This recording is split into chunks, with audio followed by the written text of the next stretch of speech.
You had your fun? Yeah, this is good. You had your fun? Okay. This is good. Get your shot? This went well. We're going to post that on Instagram? We're going to get... I didn't get a picture. We're going to have to screenshot Oh, it. Yeah, you're come going to have to on. screenshot We'll have to it. screenshot it. All right. Oh my god. Welcome to the show, everybody. Oh, God. Welcome to the It's show. sweaty and burpy in there. Welcome to our... This is our normal lighting? This is kind of bright. Is it just me? Am I You want to tripping? turn it down a little? I don't know. This lighting just seems a little... Alright. All right, Harsh. we'll fix it. Ugh, is that better? You happy Oh my now, God. Dick? Alright, I'm taking control. You're not taking control. Yes. Anyways, yeah, welcome to the show. This is Wrestling on the Rocks, where every show is our first show. Oh, God. But we actually nailed the intro this time. We did it. We killed it. Welcome to Wrestling on the Rocks. No, I don't want to smell that. But It's thank bad. you. It's bad. Thank you. Why? Appreciate it. We're just going to have that there to freak you out Alright. throughout the entire show. Throughout the entire show. It's going to be good. This is going to be good. Yeah. You can already feel it. Yeah. It's going to be good. Surprised you didn't shave your head for this one. By the way, I'm Girl at Jared goatee. Liner. I'm at Ref Marsh. That's producer. You're at Yeah, I'm You're at WOTR the show. Yeah. Or WrestlingOnTheRocks.com. Or So we got that now. WrestlingOnTheRocks.com. That's true. There's a website. We got websites for this kind of shit. Like we're pros. Feed some traffic to that website. Yeah. Yeah, feed traffic. Subscribe to our YouTube. Yeah, YouTube's a big one though. Our URL there Hit sucks. the notifications. Yeah, and if you ever want us to go live on YouTube, which is possible, we're gonna need some subscribers to do that. They won't let us do it. They're shutting us down. Before you even got started. They wouldn't even let me get started. Do you blame them? What do you mean? This is quality content. Man. Fuck. YouTube doesn't know what they're missing. They have no idea. They're gonna Just wish. literally no idea who They're we gonna are. wish they had Wrestling on the Rocks Yes, on their platform. this is true. Oh, there goes the Fiend mask. Oh my god, the Fiend's got a mind of its own. Oh my Fiend's going god. down. It's terrifying. Can't believe you just said Is that. that your party? Can't believe you just said that. That's your not party? part of you. Oh, wow. What a week in wrestling we had. What a Folks. damn week. If you notice, we are short a clump today, and that's because he came down with a case of clumps. He's got the clumps. Or coronavirus or something. No, we're not going to say coronavirus. Let's not put that. No one be alarmed. I won't put that juju in our territory, okay? Yeah, we're a free zone. We're a safe zone. But he's got the clumps right now, He's got a case of the clumps. so Deep-rooted clumps. he is unavailable. Dude's been clumping. But it's fine because, you know, we're the personalities here anyway. Ouch. Whoa! Woo! You better be in the chat. You better be like... He's not going to be in the chat. That dude's a No. fucking scumbag. What, You can say whatever you want about this asshole when he's not What? here. Is The dude does about not. his asshole? what Yeah. a chonch. He just doesn't fucking What a listen and chonch. pay attention. Yeah. See, he's just chaunching, not even in there. Can't even challenge Oh him. man, did you watch any wrestling this week? Was there anything even on this week? Did I watch wrestling this week? Was there Yeah. any wrestling on this week? Yes. The answer to both those questions, resounding no. Just kidding. Yeah. Nothing happened. Nothing happened. Yeah, I did watch wrestling, and a lot happened this week. I even watched a show I didn't think I'd watch, and I enjoyed it more than I thought I would enjoy. So, Oh. that being said, I did not watch AEW. All right. Didn't watch the Wednesday show. Didn't watch the pay-per-view. Wow. I actually forgot there was a pay-per-view. Really? I don't know. I Oh. guess I must have missed all the advertising for it. I haven't been following it too much. But I feel like it snuck up. maybe I think it snuck up too. But maybe I'll peep this next episode tomorrow There's a lot going on. because there's some stuff going on now. Yeah, so it might be a little bit more interesting. But primarily, Yeah. I did a lot of the WWE stuff. You know, it's a big week for WWE. Yeah. It was a big week for WWE. There's some big changes happening in AEW. Let me see if there was anything. Dynamite was just a go-home show for Yeah. Resolve. Revolution. Oh. Whatever. Revolution. Oh my god, I hate when they do this shit. They do What? that stupid Dippin' Dot spot they've done now several times. Apparently they did it again this past week, and then Jim Ross goes, "Dear Lord, not the Dippin' Dots." Dude, they got a Oh. sponsorship. They sponsorship confirmed. Yeah. Okay, Oh. I'm just That's like the third time they've had a Dippin' Dots. I'm assuming they got that down. And it's so weird to me because Jim Ross clearly will not talk about Statlander because he thinks that shit is ridiculous. But he's going to go ahead and sell the Dippin' Dots. I don't fucking get it, man. Whatever. I'm just looking through the results of it, and I don't see anything that I remember anybody talking about. The only thing I remember people talking about...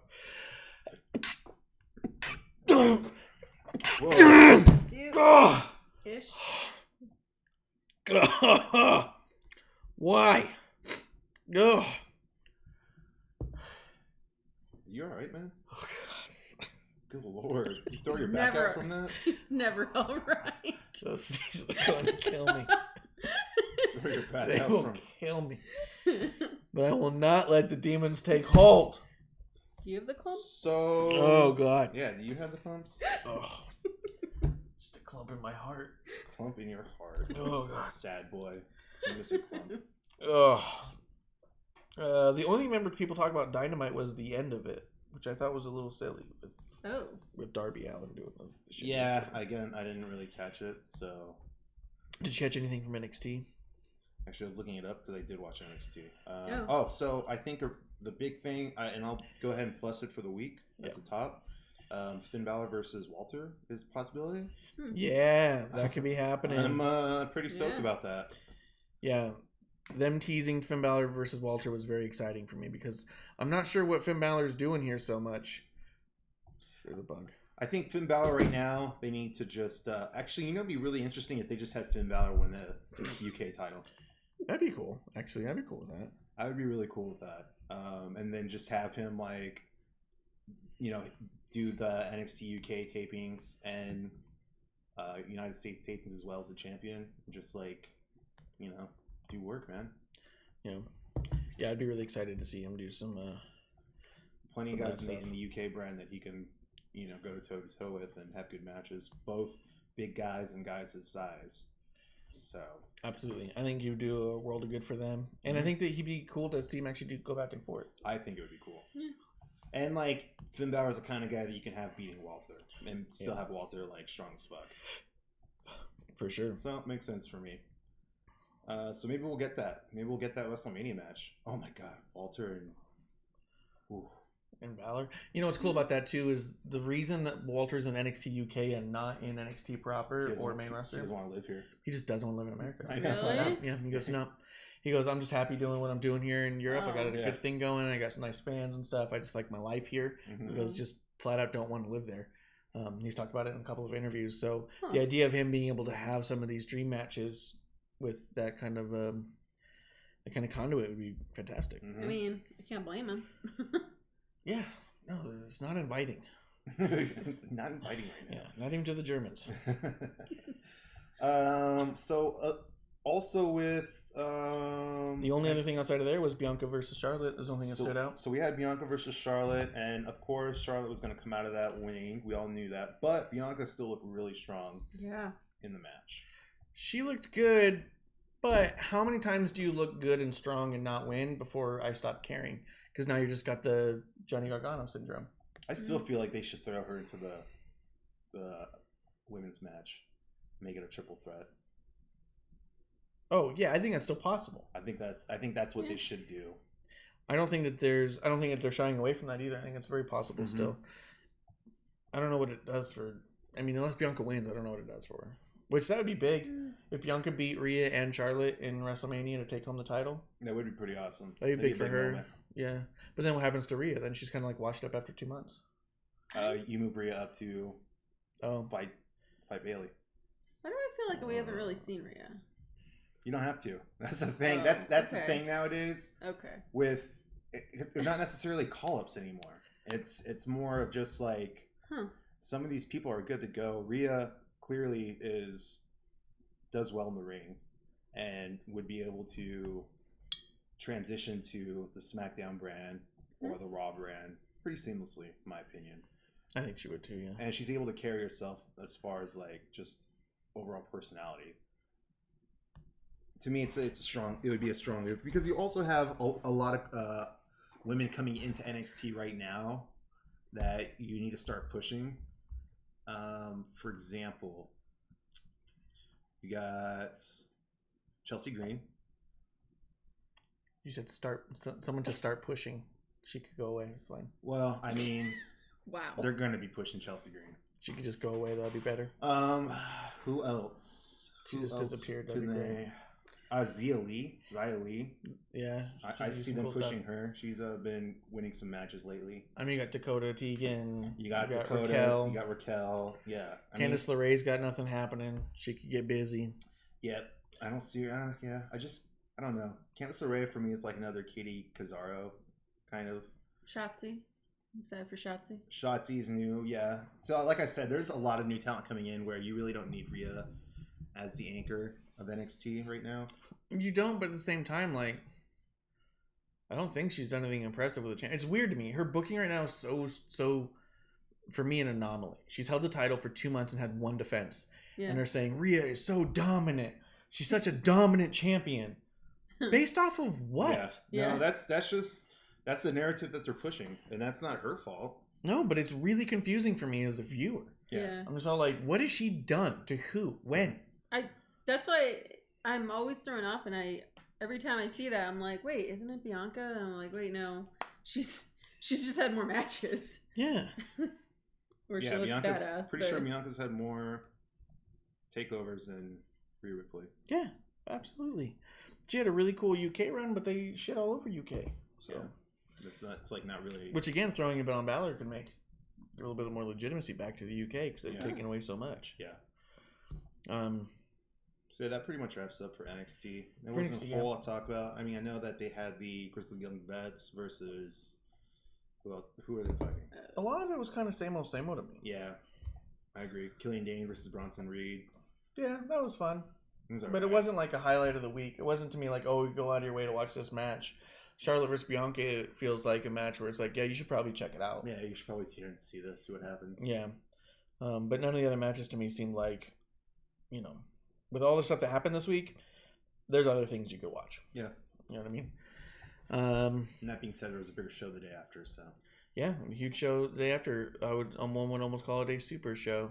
A super show down somewhere else in the world. Hells yes. Super Showdown. It gave me WrestleMania vibes. It was pretty cool. Yeah, it's the WrestleMania of like the fireworks were insane. They got the WrestleMania fireworks. Wow, that budget for those fireworks, man. Like even Mansoor got like the biggest fireworks I've seen any superstar get. Oh yeah, it was insane. They were just like blowing that shit up. Yeah, it's like we got tons of this stuff just lying around. We don't know what to do with it. Brock Lesnar pretty much had like 2 full explosions. Like it wasn't even like a firecracker; they were just explosions. Just a bomb. Yeah. Yeah, that was pretty cool. Naomi had a million lasers and a ton of fireworks going on. I love that so much. Yeah, it was just nuts, man. Every time someone came out, I'm like, they're like the greatest superstar of all time, man. Look at this pyro that they're getting. Yeah, that's true. Yeah. And at first when I was like, I'm gonna go back and watch some of it, I was like, well, I'll be fast forwarding through all of it. I only really want to see like one match. I found myself watching almost the whole show. Yeah. I pretty much watched the whole show too. Yeah. The thing that I enjoyed was the opening match, which was the Gauntlet, right? The Gauntlet match. Did you check the preliminary of the OC versus Viking Raiders? No, I did not. It looks like the club won. I guess the club is over in Saudi, because they went out there a lot. Oh, that's true. That's kind of cool. Maybe Saudi just doesn't like Vikings. Maybe Saudis are NJPW marks. Oh, that could be.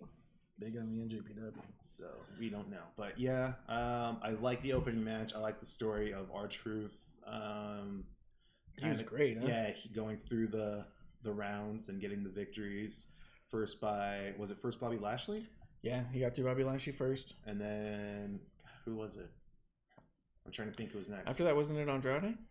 I think it was. Yeah, it was Andrade. Yeah, it's right R-Truth. Oh, yeah, there it goes.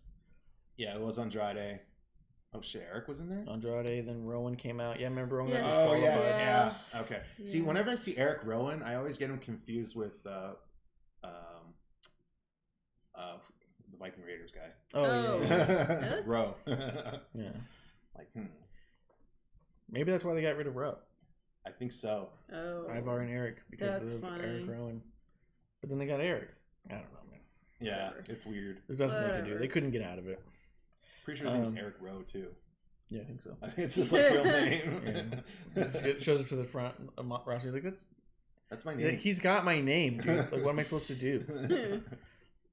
The guy's like, yeah, I just guessed it. It's just name generator. Yeah, it's a fake name. It's not. It's my actual name.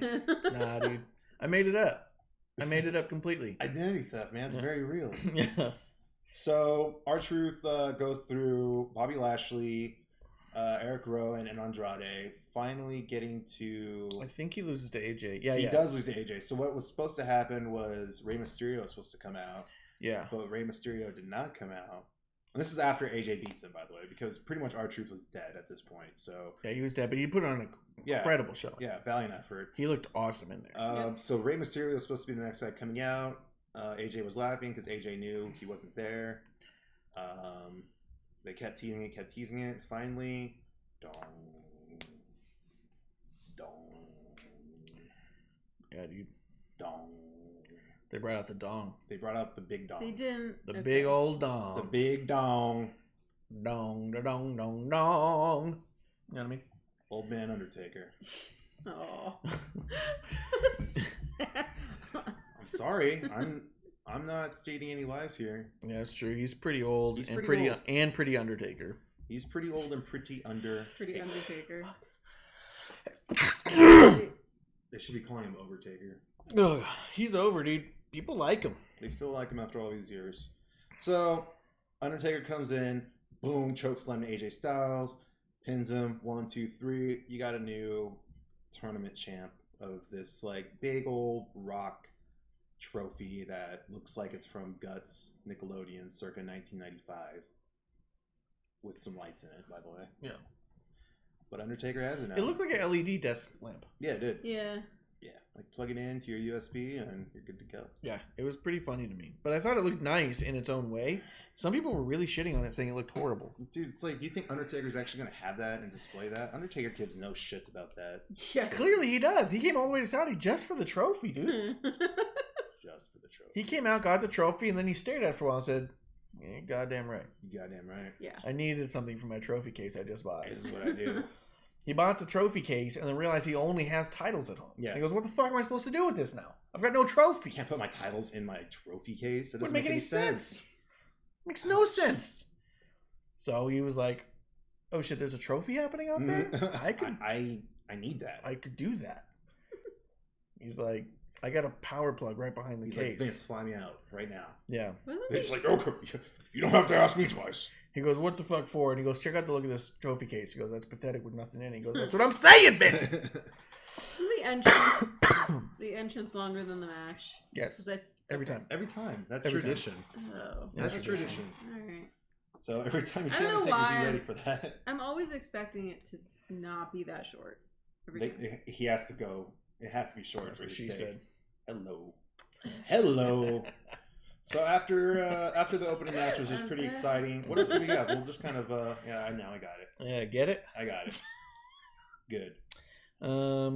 So we got the tag team title match versus oh fuck, that's a bottom for me. Miz and Morrison getting the titles. Yeah. I was really upset about that. Yeah. They go straight to hell.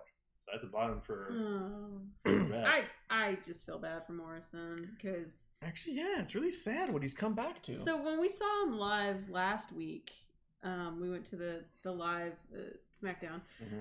It was like they were great live. They were really into the crowd and really made us like kind of turn and be like, oh shit, you guys actually do care about what you're doing. And yeah, for sure. Like seeing him on this, I was like, man, this is kind of sad. But you just think about his career and how it went and why he left, and then he leaves and comes with a main event person everywhere else, and then comes back and they're like, yeah, we'll just do what we were doing before. Throw you back with Miz. Yeah, we'll just put you back exactly what you were doing before. And he goes, the whole thing that I left about, yeah, we'll just do that again. And he's like, it's a great idea. Like John Travolta. Yeah, Pulp Fiction meme. The music that doesn't fit. The music is terrible. Well, it's his old music, isn't it? Yeah, it's gotta go. Yeah, it's like this is the perfect time for new music. I even thought that when he came back, I was like, oh yeah, dude, I wonder what new music they're gonna give him. They're gonna give him something killer. Yeah. And he just comes back to the same dumb shit, and I was like, I don't hate the music. I just don't think it's an entrance song. I don't like the music at all. No. Let it go. After that, we had Angel Garza and Humberto Carrillo. Oh, I did skip that one. Yeah. I watched it. Oh. It was just a bet you lucha should. match. It was a lucha match. It was good. Yeah. After that, we had the Raw Tag Team Championship match versus. So we had Seth Rollins versus the Street Profits. Oh, yeah. Seth Wait, Rollins. what the fuck? Yeah, That was what? the gear they were wearing that night? Yeah. It's kind of upsetting. Why the fuck are there new action figures that only got announced like last week wearing the outfits before they wore them? Or do they wear them because they said, well, fuck, we did that whole thing with them. Now we got to wear them somewhere. Because they put out new figures and they showed the gear they were wearing and they was wearing this gear. And everyone said, when the hell have they worn teal and gold? And then seeing this picture right here, because I fast forwarded through this for sure. I did notice Yeah. the teal and gold is something new. They usually, like, I'm Always more of the red? black and gold kind of, or the red too. Yeah. I don't really know them as red. I only got the annual Mansoor Cup. Yeah, Mansoor. The Mansoor Invitational. It's true. It's basically what it is. The Mansoor Open Challenge. He's like, I'm over here, and everyone's like, Yeah. Weird. It's crazy. Yeah. You guys want to pop? Yeah. Announce my name. Yeah, Announce my name. I'm pretty big here. I'm pretty big here. You're welcome. Yeah. I saw the finish of that match where it looks like he took Oh, Dolph's yeah. rib cage right out, Yep. That looked and painful. Dolph's all like, back. Yeah. Oh my god. Yeah. Poor Dolph, man. Yeah. He was just, God. oh! Poor Dolph. He takes some big blows sometimes. Yeah. He's like, don't be afraid to lay it in. And afterwards he goes, dude, why did you fucking do what the that? fuck, You said, man. Yeah, you I don't said. know what that means. Lay it in. Not that. Not that thing. Squash match next. Oh yeah, we had WWE champion Brock and Lesnar. Ricochet was nothing. Oh, Nothing. Yeah. Like the gear though is pretty cool. I do like the black and teal kind of. Yeah. Yep, I like the gear. Such a bummer. What do you think about Ricochet just taking such a beat down? It's so not necessary. Like they just needed to throw somebody at Brock, and Ricochet was like the guy they chose. Yeah. And Ricochet's like, I guess I'm jobbing. Yeah. But I mean, the thing that really gets me is I don't understand why, except for maybe they just didn't want to have much of a match, but why did it have to be Ricochet? Yeah. So they're building him up enough to where you thought, okay, they'll have a decent... Ricochet's not going to win. Yeah. But they'll have a decent 5-minute match. Yeah. Or something. You Yep. know, 6 minutes or something. Maybe something like a Daniel Bryan style match. Nah. Not at all. There's like, we Yeah. want you to know that he is not on that level. Yeah. And you're like, oh, okay. Because AJ, Finn, and Daniel Bryan all had competitive matches against him. Uh-huh. So they're on a different level than him. Yep. They wanted you to be very, very clear. Ricochet is not on a main event level. That is not where he is. That's Yep. I And mean, you're like, well, you could just not told me Yeah, that it was too. kind of it was Yeah. kind of a bury a little bit. I don't think he's buried, but I think it's definitely a good shit on him. No, I think he's buried for any kind of world title scene for a long It's time. gonna take him a long time to get Yeah. anywhere. definitely thought I was gonna ping pong around Brock, and then after a while, Brock's gonna just Yeah. do one catch move him. and that's it. But I was like, oh, okay. I'll Nope, get to he pew, got pew, pew. he got sacrificed to the beast. Yeah, this is just a prison scene. Jeez. Just straight up first day of prison. He's a sacrificial lamb. Next we have the Roman Reigns and King Corbin match. It was a good match. It was a good Yeah. match. Those guys are good together. They Yeah. work great together. Yeah, they actually put on pretty good matches. I Yeah. like it. And you know what? I mean, say what you will. Everyone talks all this shit about these two guys wrestling, Yep. but and everyone said they're tired of seeing it and a million matches and all this shit. Yep. When we were at SmackDown, they announced this to be the main event that was going to go on after SmackDown, after 205 Live, Yeah. and then after like another random match. So we had fucking 3 hours to sit through to get to this match. And you know what? Very little people left. Yeah. It was almost a full crowd when it got around to it. Once they announced it, you even saw people who were kind of getting up, go, "Oh wait, there's going to be a Roman Baron match." They stayed for it, and they were hot during it. Nice. Every single thing, just just tons of noise. So it's like you can say people aren't into it, but when you're in the live crowd, they're into it, man. Yeah. It's hard to Yeah. argue. They Yeah. put on a good show, the two of them. You don't want to say fight forever, but you also say I can see why they dragged it out. Yeah. You do want to say fight forever. It's hard to say. But I do think it was cool. I do think it's a good way to end that, and I am. End it for now, because once Yeah. Roman wins the title, I think it's going to start up again. I think it's possible. I do think that it's exciting to see where Baron goes from here. Yeah. Right back to Roman. You don't think that there's going to be something in between? I think there'll be something in between because I think where we'll get is kind of I think we'll get to Roman Fiend, and I think it won't be till after that the Baron comes back. Okay. So I think Baron will have something in the middle. I just don't know what. Really Maybe he'll feud with Goldberg for 6 months. Yeah. Okay. Full time feud. I like him as king. He's a great king. He's the best king. He's the best king in a while. That's for sure. Oh yeah, he's a fair king. He's just. He's mighty. a noble king. Mighty. So the next match was the women's SmackDown Women's Championship match. Champion Bayley versus the challenger Glow Queen Naomi. Oh yeah, Bayley. I got the new Bayley side plates. They finally came out on the shop. That's right. I put them on As soon as they came out. Ordered that shit. Yeah, the day of they were on 25% off, and I was like, "It's a good enough sale for me." That works. Yeah, and so I'm excited now that I can have the belt be a little more accurate. I thought this match was great. Yeah. I thought it was a great job by both of them. They worked really well together. This was one where I watched it, but I kind of skimmed through it a little bit. Yeah? Really? Yeah. You're an idiot. I don't know. I think I was just getting tired by then. That could be because getting here, I fast forwarded. I watched the last half of Baron Roman. I didn't watch the beginning of it because I fast forwarded through Brock and Ricochet. I fast forwarded through Mansoor and Dolph, and I fast forwarded through the Raw Tag Team Championship. And I fast forwarded. So I went from the gauntlet match to the women's match. Oh, okay, yeah. I was just all like. I tried to grind through it, so I did. Oh, I'm sorry. By the time I got there, I was just tired. I could see that. Yeah, I could see that. I went straight to this match, but I did end up, catching some of the little bits. Did you see how this match ended? Was Bayley? Didn't she kind of do heel stuff? She did an awesome move. It was what do they call it? A Texas shoehorn, but where they she grabbed Naomi's back leg and tied it up into kind of almost like a cloverleaf type. And then as she pulls her leg back, she pulls Naomi's shirt back and ties up Naomi's foot into her own shirt. Oh yeah, so she couldn't get her feet out, and so she starts going like, "What the fuck?" So then Bayley grabs her, pulls her up, and then as she's still kind of on her knees, does that face plant move. Oh yeah, I got it. Yeah, and then she pins her 1, 2, 3. And I thought that was so brilliant. That was pretty good. It was so smart to me because if nothing else, that's a finish you can't do again. Yeah. And in no other circumstance are they wearing big baggy t-shirts. Yeah.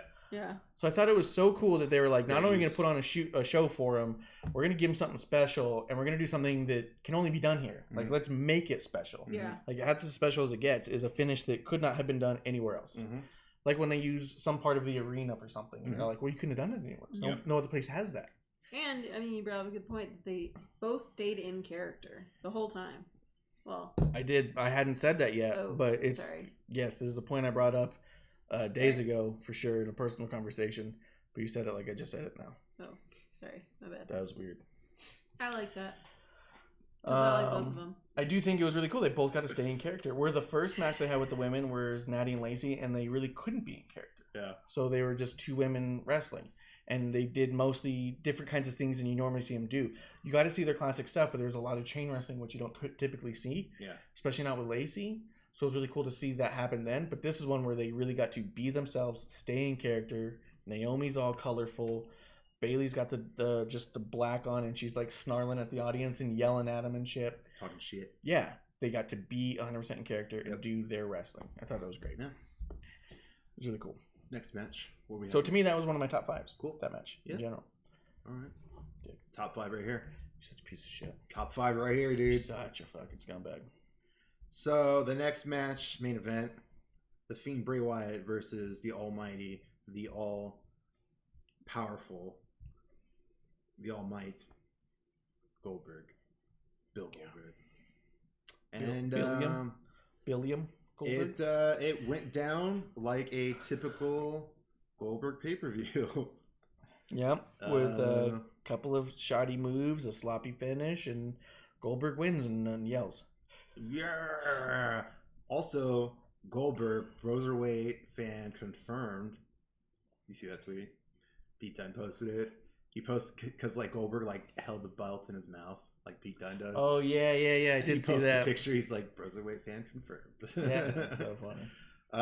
Yeah. To the shock of a lot of people, the Fiend dropped the belt. I thought I called it last week. I think it's really weird he's here. I feel like he's going to take it. Yeah.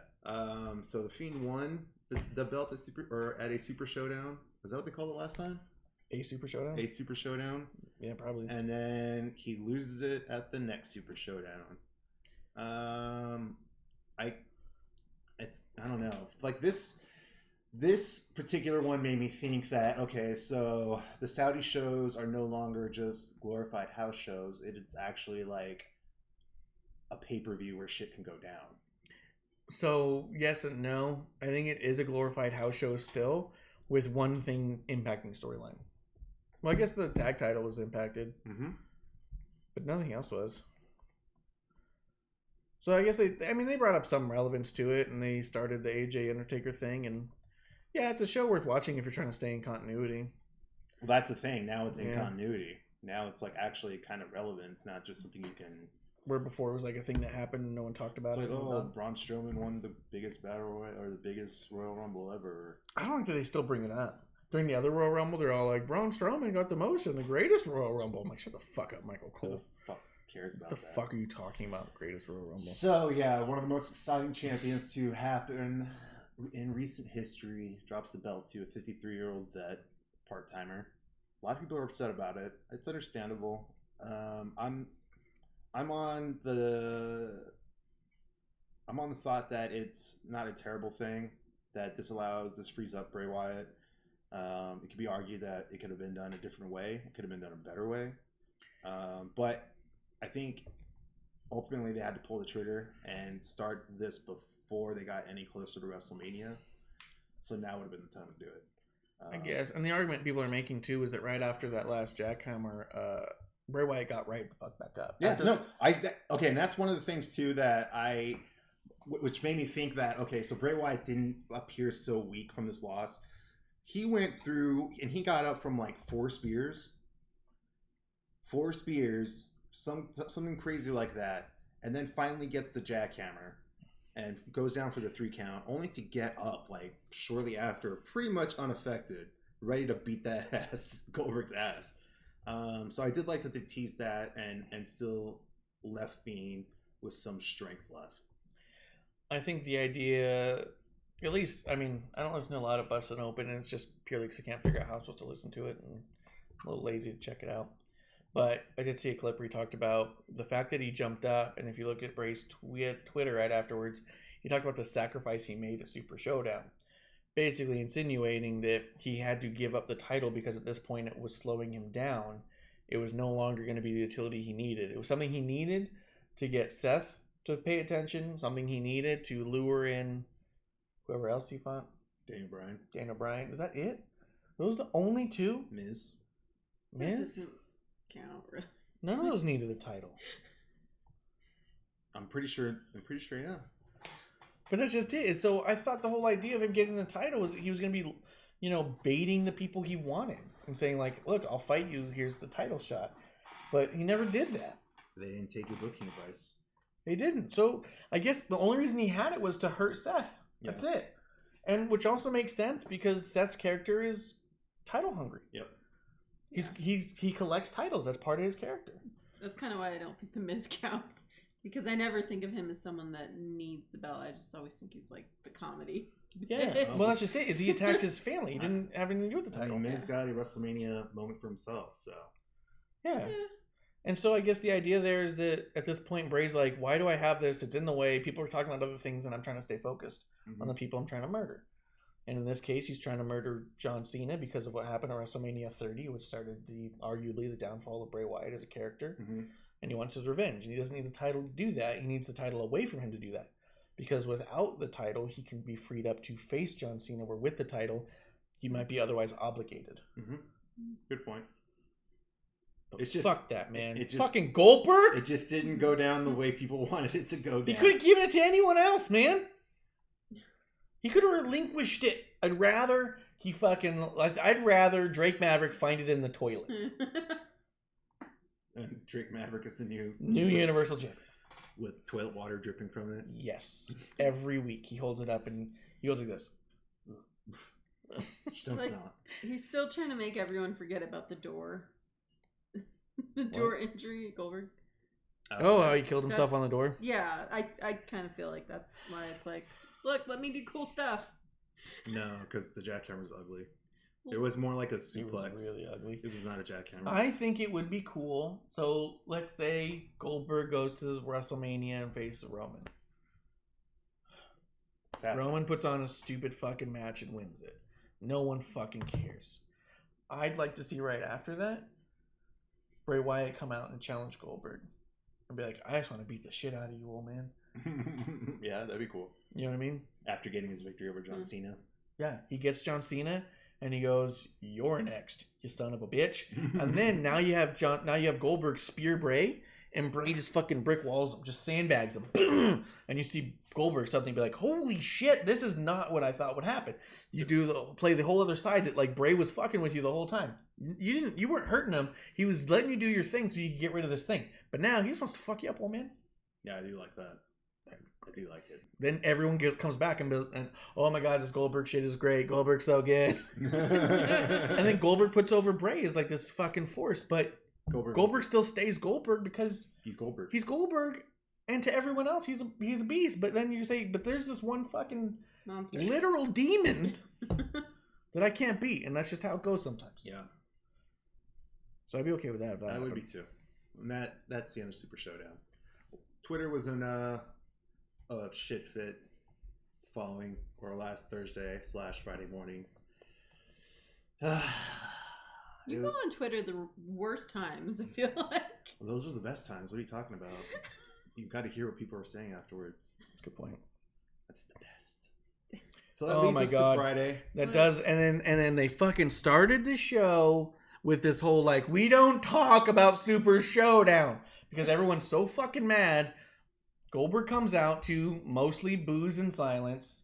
And just looks down as he walks. He looks down. He's all upset because he sees what's happening on Twitter and he takes everything fucking personal because he takes himself so goddamn serious. And you can see it's fucking eating him up. And he goes out there. That Macaulay Culkin tweet really fucked with him. Dude, I think that fucked him up. Why? It's Macaulay Culkin. Because it's Macaulay Culkin, dude. Because it's fucking Macaulay Culkin. And now he's not going to come watch you wrestle WrestleMania. Macaulay Culkin, come watch, bring buzz. Bring buzz.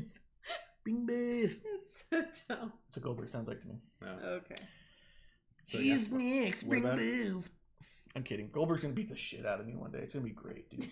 I'll watch that. Dude, I won't even sue. Goldberg, if you're listening, I will not try to sue or anything. You can punch me straight in the neck and then right in the chud, and I'll just take it and say, he's right, dude. He's right. I deserve that. Yeah. You look at people... I deserve that. Yeah, I'll only sort of fight back just for show, like, because I'll only make it worse. Happen anyway, it's not gonna do anything. I'd almost make it worse if I tried to hit him. You know what I mean? Yeah. So I got to do one of the I'm fighting back. You know what I mean? So Goldberg comes out, cuts a promo. Cuts a promo, my ass. He said one thing. Cuts a promo. He doesn't cut cheese, let alone a promo. He goes out there, shits on the mic. Well, it's all right, a little more than cheese. He's out there. It's not about who was next. No. It's about who's next. You know what he said? Something like that. That was my Goldberg impression. That was pretty close, actually. It's not about... It's better than I thought it was going to come out. It's about who's next. Yeah. It's not about who's last. It's about who's next. You gotta do like the... Yeah. God, what's happening? My Goldberg. He's doing his Goldberg impression. And then Roman comes out to mediocre cheers. They're like, oh, great. This is what's going to happen. Everyone's like, what? And then he goes, I'm next. Yuck. Fuck, we're done. 15 minutes into the show, I've had 3 lines and no build. And now I'm supposed to give a shit about this? Dun. Goldberg, Roman, wrestle, Mania. So that's what we have at WrestleMania. It's one of the matches that they announced. Goldberg, and then they just walked away. I was like, that's not a build. Because Goldberg's like, okay. Just smile. Yeah, he does a lot of smiling. He's like, oh yeah? You want some of this? You want some of this? You see this trap? I have one good trap. All right, I gotta stop. Now I'm just being mean. Yeah, but that's how Conor McGregor won that last fight with his trap. Oh, dude, he did. That was crazy. So sick. So if Goldberg gets one good fucking trap in there, yeah. If he's using that good trap as a weapon, all right, man. Respect, bro. We be on.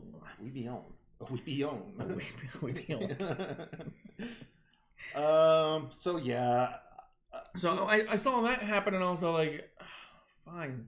But, like, I wish there was any story. I wish it wasn't just Roman being like... Because Goldberg's not going to come back next week. He's not going to come back the following week. And that's the upsetting bit. Yeah. Brock's been on every fucking show this year. Why can't Goldberg show up a couple times? Brock's been working a lot 2020. Yes. Working a lot. You got to respect it. You know what? And I was just... Because he's putting in the story. I was just having that thought when I was watching the Raw. I was like, damn. Yeah. Raw, or like, Brock is definitely like the guy. Like, goat. He is a goat. He is. He's absolutely incredible. Anyway, but that's... And you can tell he fucking loves it. We were rewatching this year's Royal Rumble the other day. Yeah. And we just, I didn't finish a lot of it. I was kind of flipping through because I was on call. But we watched like 10, 15 minutes of the Royal Rumble. And I was like, God, he's so good. Yeah. Every single person who comes in the ring, he had a legitimate interaction with that looked emotional. He looked complex. He's even with Shelton Benjamin. It's what's up, buddy? What's up, buddy? And then he turns his back on him. Then he's like, oh, fuck you, dude. Yeah. But it was all there, all over his face. He had the smiles, the laugh. He had the seriousness about other people. Keith Lee comes in. It's who's this big motherfucker? Yeah. He was so detailed in that Royal Rumble. It was like it was amazing. Mm-hmm. It's absolutely amazing. You couldn't do that story with someone else. No. He's so good. But we got Goldberg. Yeah, but it's not about who's last. It's who's next. It's about who's next. It doesn't sound like then that. Roman. Oh, I'm next. Yeah. I'm just kidding. All right, so the next match. Believe that. The next match. That I'm next. It was gonna be a singles match, right? And then it's supposed to be Bayley versus Naomi, and then Bayley brought out Sasha. I think Bayley's promo work's been so good the past few months. She's improving. I think she's enjoying being a heel more than being the babyface that she was in the past. I think so too. I think she's having a lot of fun. I think she's able to really kind of dig in on stuff. I think she's coming up way more natural than she used to. Mm-hmm. She's looking way more comfortable. I really enjoy her on the mic right now. Mm-hmm. Where like a year and a half, 2 years ago, it was always like I felt like I was defending her, but like I know, but she'll get better. Like, like right now, I feel like she's hitting her stride. Yeah. Even Starks made a little shout out to her. Oh yeah, Ricky Starks, because he was tag team champions with her fiance, Aaron Slolo. Yeah. That was pretty cool. He's just like, this is the best thing on TV. Speaking internet. I think Aaron Slolo is coming to CLW. Is he? Yeah. Oh, that'd be cool to see. I'd actually want to see. If he does a meet and greet, I'll do that. Yeah. Except it won't be like, have you seen those DMs he posts that he gets? No. So fucking ridiculous, dude. They're hysterical. Dude, show me Bayley. Show me Bayley. There's different ones like, hey man, I've been talking to your girl and she's not real happy with you, so you should probably just give it up, and like it's all sorts of like, weird shit. Wow. Yeah. Just thought you should know that I asked her, she said she's single, so she's fucking around on you, dude. And he's all like, what? She's my fiance. Yeah. Plus, who's this Twitter dude saying? Yeah. Yeah. There's really good ones I've seen on there. I imagine, man. It's gotta be a crazy being. It's gotta suck. He posts them, so I think he's gotta laugh at it. Yeah. Some of it you gotta laugh at. Yeah. So the match was it was fun. It's alright. Sasha Bayley versus Naomi Lacey. Faces win. People were pretty upset that this moment did not go to Carmella. Oh, yeah. They thought that Naomi's tag team partner from Fabulous Glow should come out and save Naomi, not Lacey Evans. Good point, yeah. I see where they're coming from, but it's the wrong move. Not because she's the wrong star, but because it's the wrong story.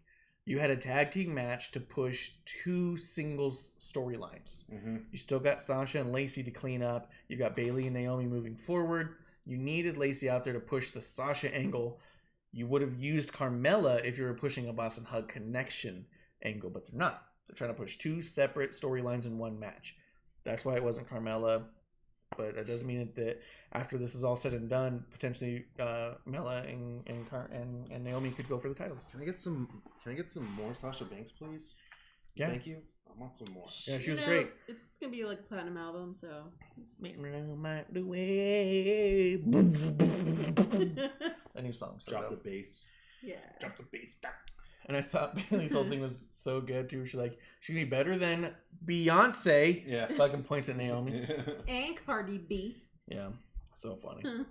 But yeah, it was alright match. Like they're just trying to push that. Kofi versus Rude was not bad. We can skip over that. Contract signing. Another contract signing. We can also skip over well, I did like the angle where they're gonna make it a 3-on-1 for Braun to retain. just because Sammy's so slimy and all that shit. Yeah, so we're going to see Sammy's wrestle again? I think that's what we're going to. I think we're going to get Sammy, Cesaro, and Shinsuke all on one side. I guess he still has that shoulder injury, right? Is that what's been keeping him down? According to him in an interview, he's not sure why this is where they're taking him. Yeah. And he said, I definitely feel like I've got more years left of wrestling that I'd love to do it. He goes, but it's fun doing this for now. It lets me know that maybe I could do something else if I ever got tired of it. Yeah. But he said that, no, he's completely healed. Because someone asked about that. Oh, is it still bothering you? He's like, no. Because this is just where they want me right now. So that's what I'm doing. And he's so good at it, you can't blame them. You tell him to go out and do this thing, and then he's like, all right, but I'm good. Let's like wrestle. They're like, but you're doing that thing pretty awesome. But you're good where you're at now. Yeah. Yeah, but I can also do a different thing. But you're doing this thing awesome. Well. Like, super well. Just stay on this thing. Keep doing the thing. Yeah. Keep doing the thing. So up next, we had Daniel Bryan versus Curtis Axel. And this is something I'm actually kind of intrigued by. How good is Daniel Bryan to make these guys look so good? Daniel Bryan working with the lower cards and, like, elevating them. Like, letting them... Not, like, elevating them like, oh, these guys are the next thing. But, like... They're having good matches, and we never get to see them. And they're vets. Like, these are guys that have been in the business for a long time, but they're just in the back. Not even the back burner, but, like, the back burner. Yeah, and they're people that the crowd likes. Yeah. The crowd likes all of these guys. Heath and Bo and Curtis. And so, basically, what the story is that they're building, which is what I'm kind of interested in, is Daniel Bryan versus Drew Gulak. And what's going on right now is Gulak is... helping out these guys that want to... I don't know. Are they challenging him? Are they challenging Daniel Bryan? And then, like, Gulak is kind of managing him? Or is Gulak, like... I haven't been able to keep track of it at all, what's happening with him, or why Gulak's even involved. All I know is, like, Gulak is basically managing / giving these guys advice against Daniel Bryan because he seems to know the way to beat Daniel Bryan. Oh, because he's the... That's fine. Everything's good. It's because he was the wrestling expert, remember? Yeah. So he's like, oh, I know all this shit. Yeah. So I think it's building to Daniel Bryan versus Drew Gulak, and I'm totally down for that. That's going to be a good match. I do like Drew standing up and yelling while he's on commentary. Yeah. Don't get down from there! What are you doing? What are you doing? Get down! What are you doing? That's where he wants you. Don't be there. Pin him! Yeah, no, it's good stuff. That cracks me up. Gulak versus Daniel Bryan sounds like a pretty awesome Evolve match or Takeover match. I don't know where it fits here. I mean, for me, it fits because they need to do something for both these guys. But where do you put that? Is that going to be kickoff for Mania? It could be good. Yeah. It could be a pretty great kickoff show, to be honest, to set the tone. Yeah, you can do it in the kickoff or maybe even the opening match. Why not? Because it's Drew Gulak. No one knows who he is. Well, they're idiots. I mean, if WrestleMania is not for the fans, it's for the casuals. And clearly, they haven't watched any of his PowerPoints. That's a good point. Yeah. Yep. But yeah, probably I would probably say pre-show match. You think? And I think kickoff's where you put him just because no one knows him. And that's not a knock on him. He's an incredible wrestler, but they just haven't utilized him in such a way where people who are watching, who only watch this show a year, are going to be like, "Oh yeah, this guy's good. This is going to be an interesting match." Yeah. They're going to be like, "Why is Daniel Bryan on the front? Did he get in trouble?" Pour as much as you want. I don't fucking know. Sorry. Where's the soda? Soda! Where's the soda? They're here. Frank you. Where's the soda? Sorry, I need a drink. Can't handle this shit. Several drinks. Fucking Goldberg's a champion business. He's the Universal Champion again. He's held the red belt and the blue belt. You notice he's probably the only one, right? Huh? He's the only one. Yeah, he's the only one that will hold both of them. Yes. It's gonna be Roman soon. Roman will be next.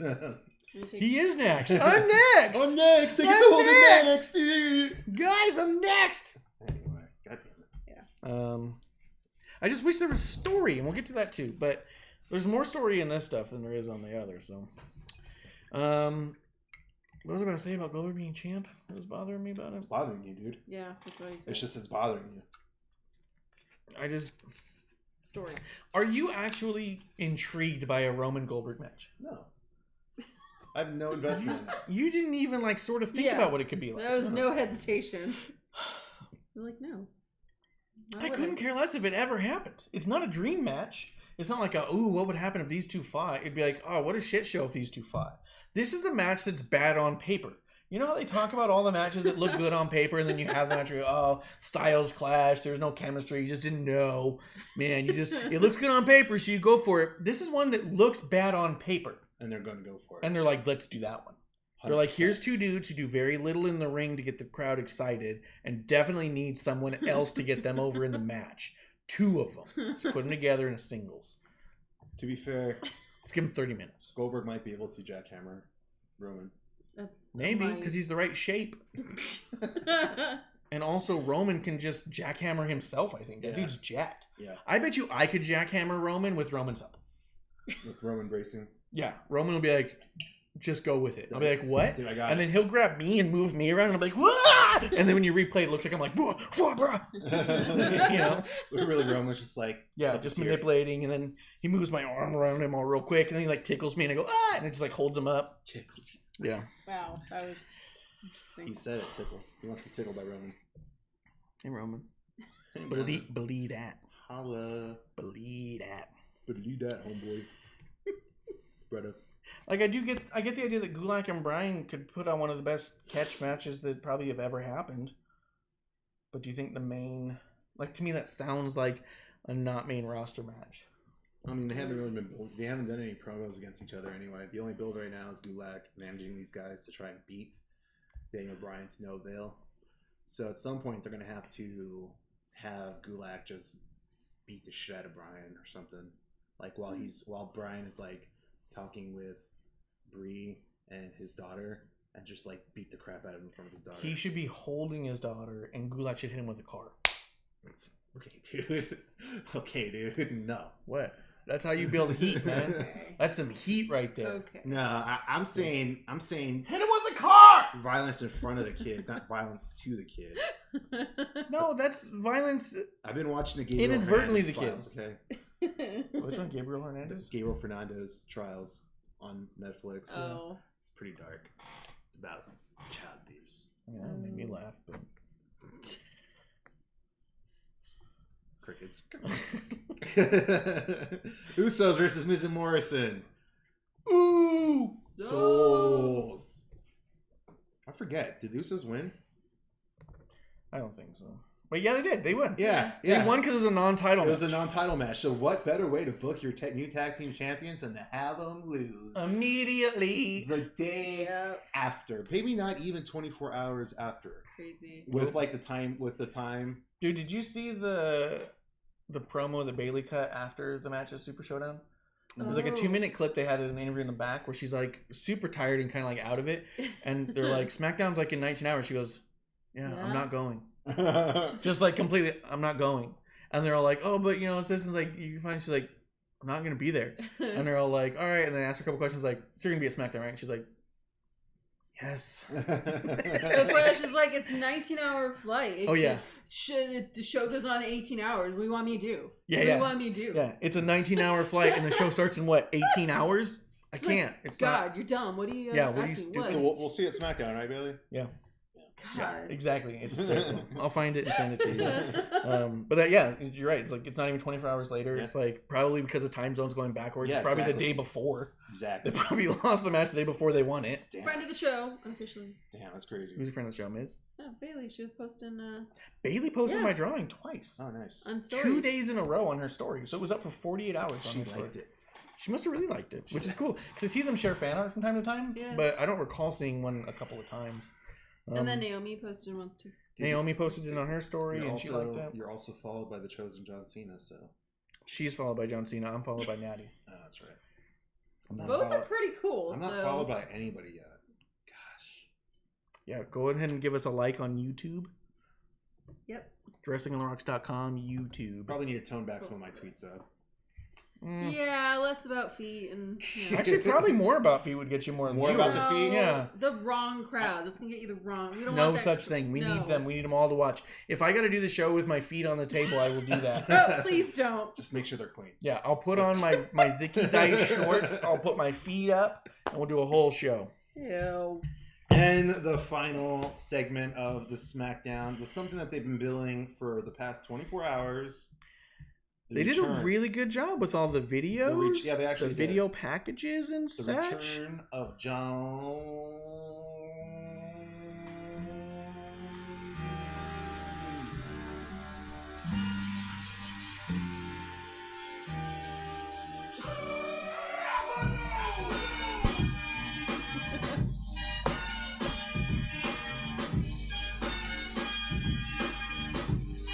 Let's go to work, Stu!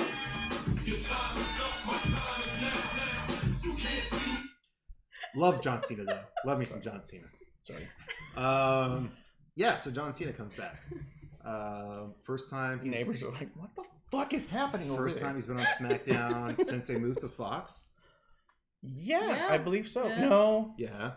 Wait, no. I was thinking Becky. of The Rock. You're thinking of The Rock. I was thinking of Becky with him, and I was thinking of The Rock showing up on SmackDown, but that was not Cena because that was The Rock. No, it wasn't Cena. Cena's different than The Rock. Cena is Rock too. Well, I mean, no, I thought you were saying you were remembering him with Becky. I was remembering Rock with Becky. But anyway, so Cena comes out to cut a promo. He's like, you know what, guys? Every year, it's like I demand for a match, I ask for a match, I get a match. There's plenty of guys in the back that work hard, that bust their ass to get that WrestleMania moment, and I just demand it. So this year I'm not gonna do it. Like this year I'm gonna leave it up to somebody else. Let somebody else have my spot. Which I thought was great. I thought he did a great job. I thought that was a good story. I liked it. I was like, it's really good. All right, cool. So because it's also right in line with his story, with his character. Yeah. If you watch his character and the way that he always talked about The Rock and stuff, and said it's about the people who are here, not people who from yesteryear, all that shit. Mm-hmm.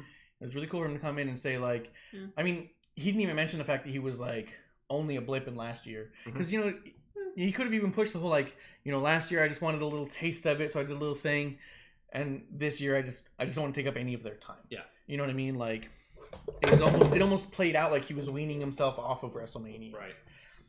And the way he was getting choked up and stuff. There was a moment there I was like, is he done? Yeah. Like I was like, he can't be done yet. Like I'm not ready for that emotionally. Yeah, no, we're not ready for that moment to happen yet. But this goes against my whole perfect plan for him. I know. I thought about that. Sorry, dude. But I did come up with an alternative. Okay, what's your alternative?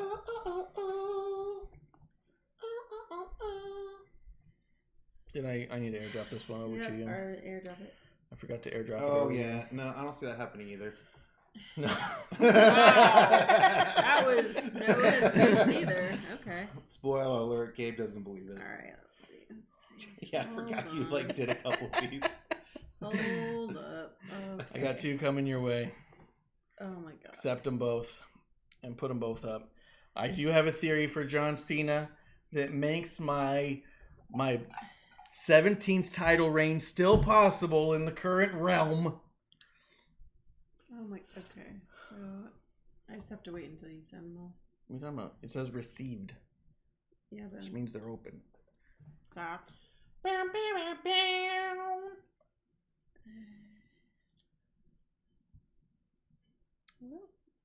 doing, guys. What are you doing? I'm trying to Let me.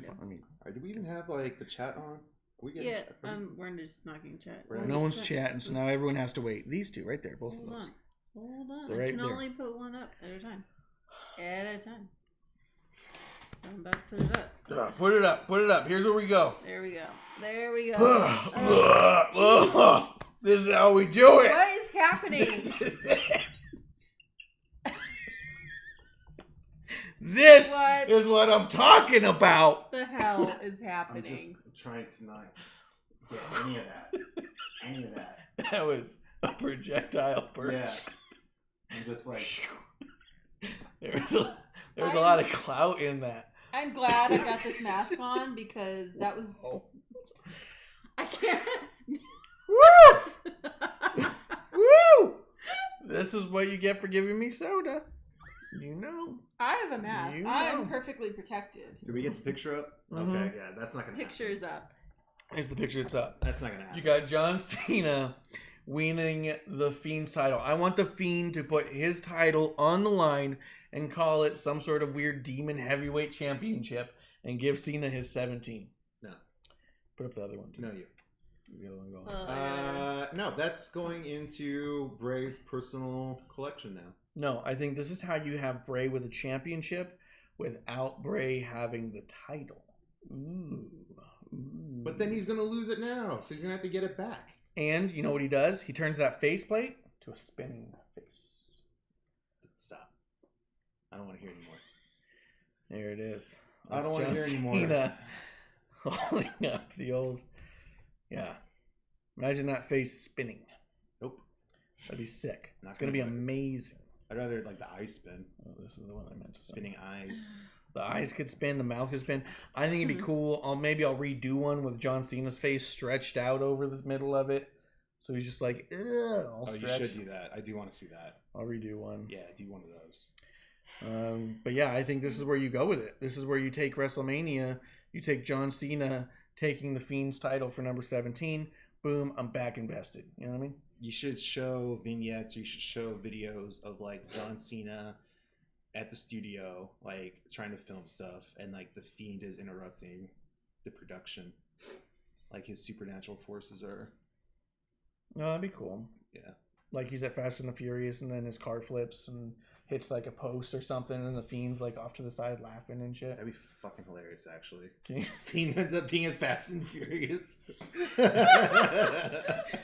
Wow. I'd love that, actually.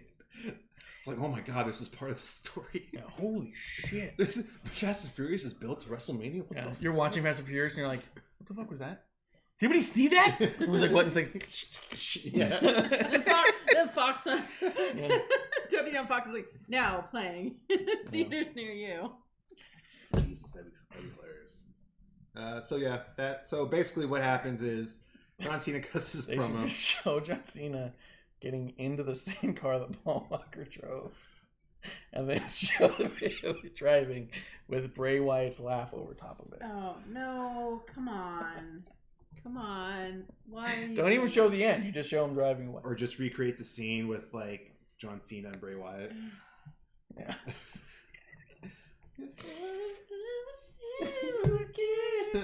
All right.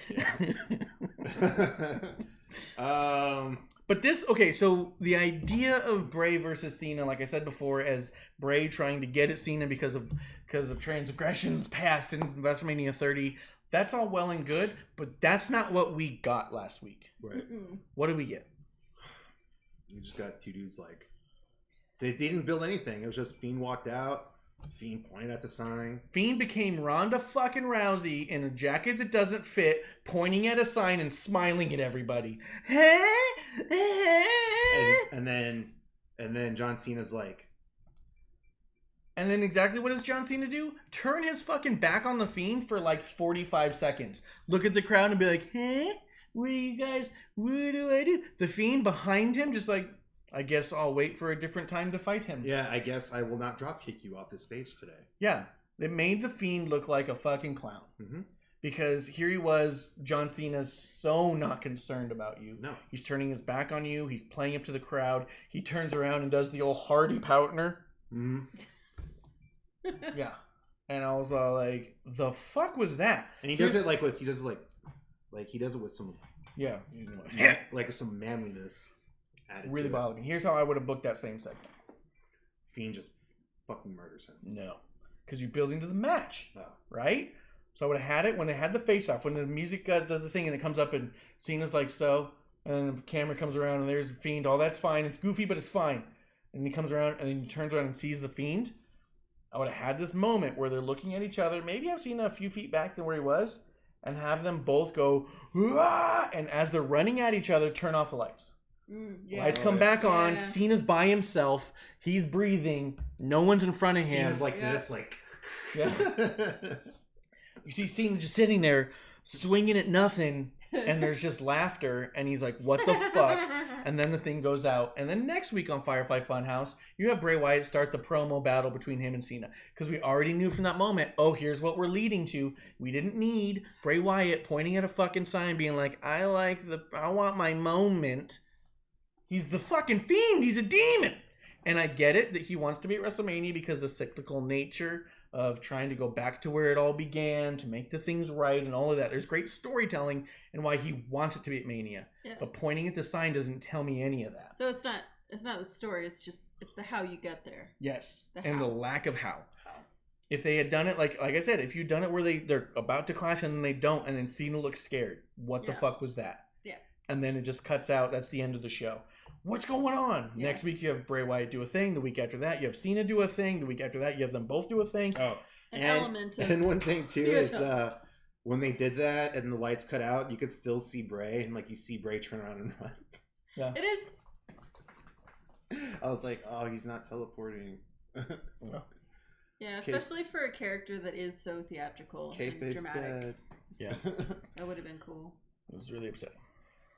That pissed me off so much. Just kidding. No, it's fine. Yeah. I was upset with how it played out. Not that was the match that we were getting, but that's how they told us that's the match that we're getting. Yeah. I was like, are you fucking kidding me? Other ways to do it. Other ways to do it. So I would say that's kind of like right in the middle for me. Like, what did you just say? Hire you. That's not what I heard. What did you hear? I heard hire us you. Hire us? No, I was like, hire you. Her arm went up. I was freaking out. Oh. I was like, what did you just clump and do? Can have a talk after that. Yeah. Oh, you're talking about. Okay. It didn't happen. It's all good. Yeah, no, but good. I was all like... he was worried for a second. Hot second. Yeah. It said hire you. All right. Wow. Okay. Wow. That's how I would have played that out to tell a better story. I would say that's one of those things where it's all like the match is intriguing to me. I'm actually intrigued by that match versus this Roman Goldberg match, which I don't give a shit about. I don't give a shit about Brock versus Drew McIntyre. We'll get to that in a minute. But I do give a shit about the idea of Bray versus Cena. I just wish that you made me give a shit about it and didn't just guess that I might. And that's what that whole build-up felt like. Throwing out ideas, kind of. Yeah. We'll just tell them, we'll just book 4 matches real quick and we'll just tell them these are their matches and so be it. Like, well, you don't even want me to care? Yeah. What? Speaking of not caring, AEW Revolution! I didn't know even happened. Take this down. Dark Order beat SCU. Okay. That's good. Dark Order's starting to get over. It's good to take out the one just in time to bring in the Exalted One. I have a feeling. I think that's what they're going to do. Yeah, I think so too. I really feel like they're going with a Matt Hardy on this, and I think that Matt Hardy wants to because he's going to have all that creative freedom. Yeah. And I think that Tony Khan is too big of a pushover to ever edit any of them anyways. So, yeah, he's going to get all the freedom he wants because he's going to be able to... He's going to have the clout against someone like a Tony Khan to be like, trust me. Just, hey. I sell tickets. Who's your buddy? I sell tickets. Who's your Matt Hardy? Mm-hmm. I'm going to just do this. Who's your broken persona? But... if anyone could have free range and be good with it, it's probably Matt Hardy. Mm-hmm. So I think that's probably what intrigues him about going over there. Yep. Jake Hager beat Dustin Rhodes via submission, and I gave that a big old fart. I believe it. You give everything a fart. Darby Allin versus Sammy Guevara. Yeah, Darby won, which was fine, but I don't know, man. I wanted to be more into that concept than I was. Tag match. So this is what everyone's talking about. Paige and Omega versus the Young Bucks. Apparently it's a good match. Everyone's saying it's the greatest match that's ever happened in the history of time.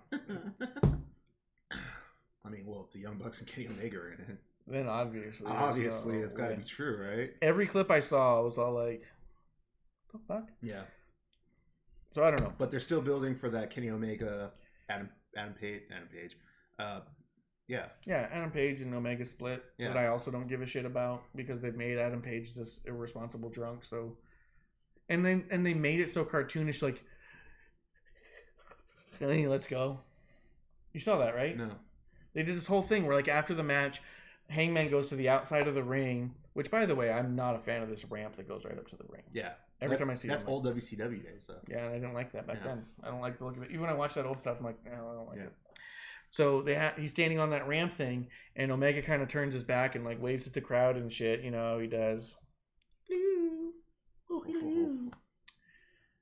Hangman Page grabs the rope like he's gonna buckshot Larry in him. He's like, you make Omega a little light in the loafers with that one.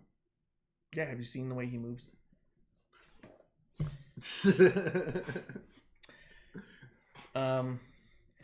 So Hangman Page goes on the ropes and he's holding like he's gonna buckshot him. He's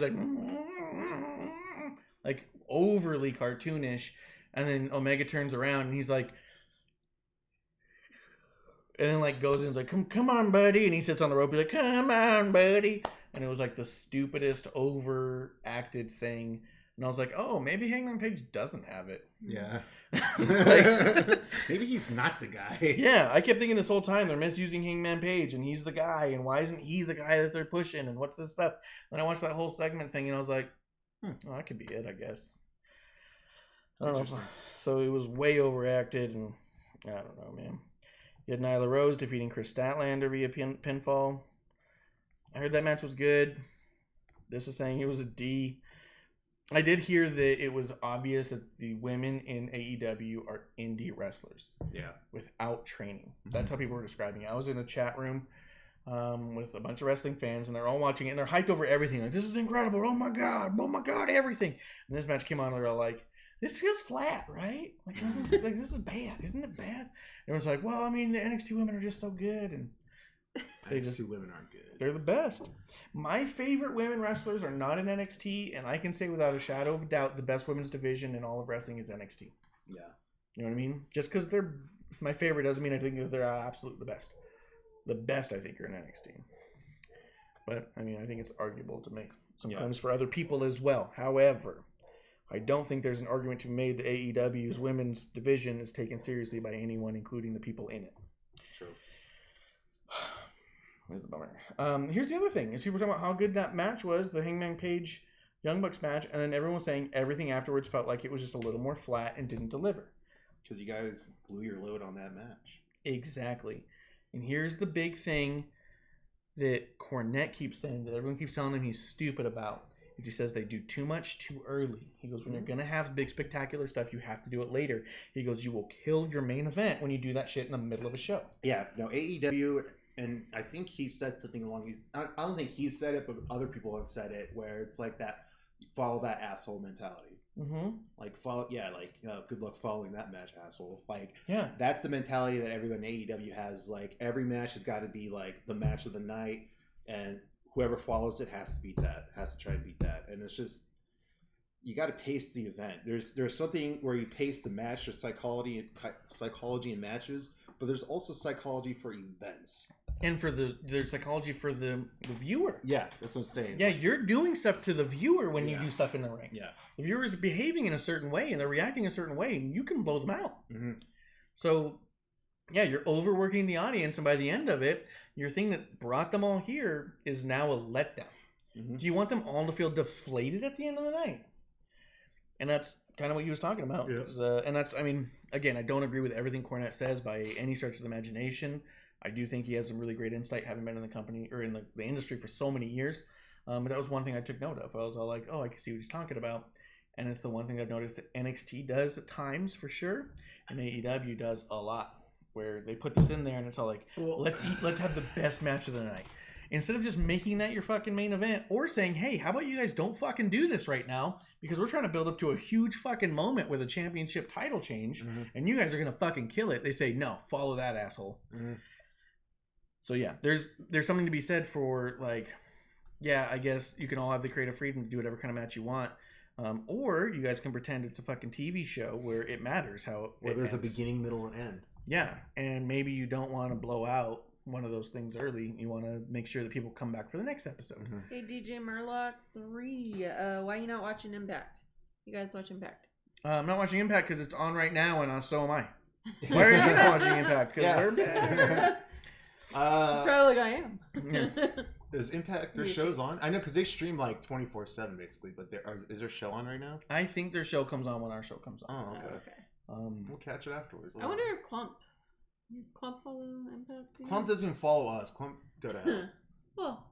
It's at a commercial. He's watching it. Oh, cool. What's going on right now? What's the main event tonight? Well, thanks for thanks for stopping by. Yeah, swing through. You can always watch our replays on YouTube if you're interested. We kind of break down. We don't watch a ton of Impact just because I think of the timing of it all, and us watching NXT, WWE, all of their stuff, and AEW. There's a lot. And NWA every week. Yeah, it's like four. It's a lot of content. It's a lot of content to try and cover, so we got to find a spot for us to fit in somewhere. The guy that I'm filling in for, Clump, I know he does follow NJPW and some other indies.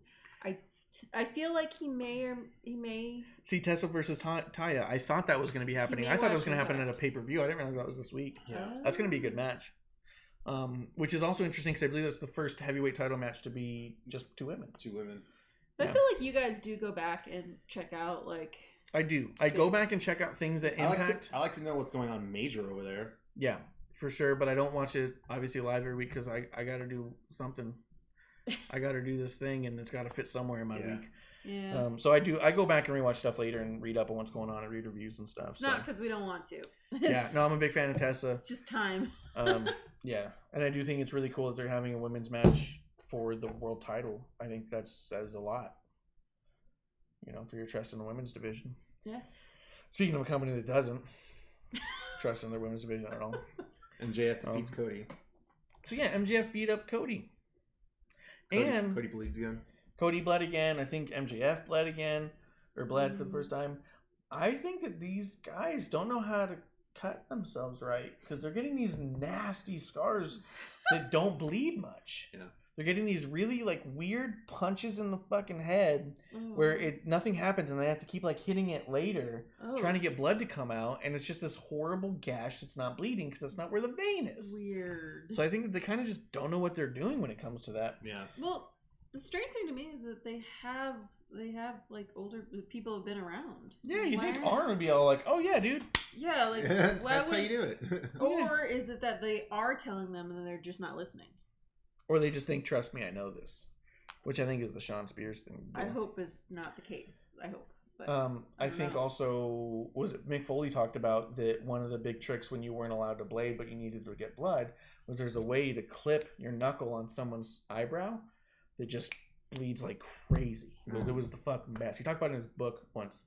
And I just wonder why they're not doing shit like that. Right. Because the other thing I heard about this, because a bunch of people talked about it in that chat room, because I wasn't able to live watch this show by any means. I was playing a game of D&D, but I was in a chat room while it was happening and getting a lot of like, this is what's happening, this is what's happening. They were, right as the beginning of it, they went, "Whoa!" And everyone's like, that was obvious, right? And I was like, what? And they're all like, man, that ref just literally handed a razor blade to MJF, who just reached his hand out and said, "Thank you, ma'am." Oh my god. And fucking like... What? Yeah, that it was like the most obvious, like, here's your razor blade. Here you go, sir. It makes me wonder if this is just like a super parody of wrestling in general. They fucking... You know, like, hey, we all know it's fake, right? Yeah. And that cut, too, definitely looked like a blade cut, like the day after when they showed him. I don't know if it was the day after, but they showed him afterwards. Yeah, that's strange. On the blade cut.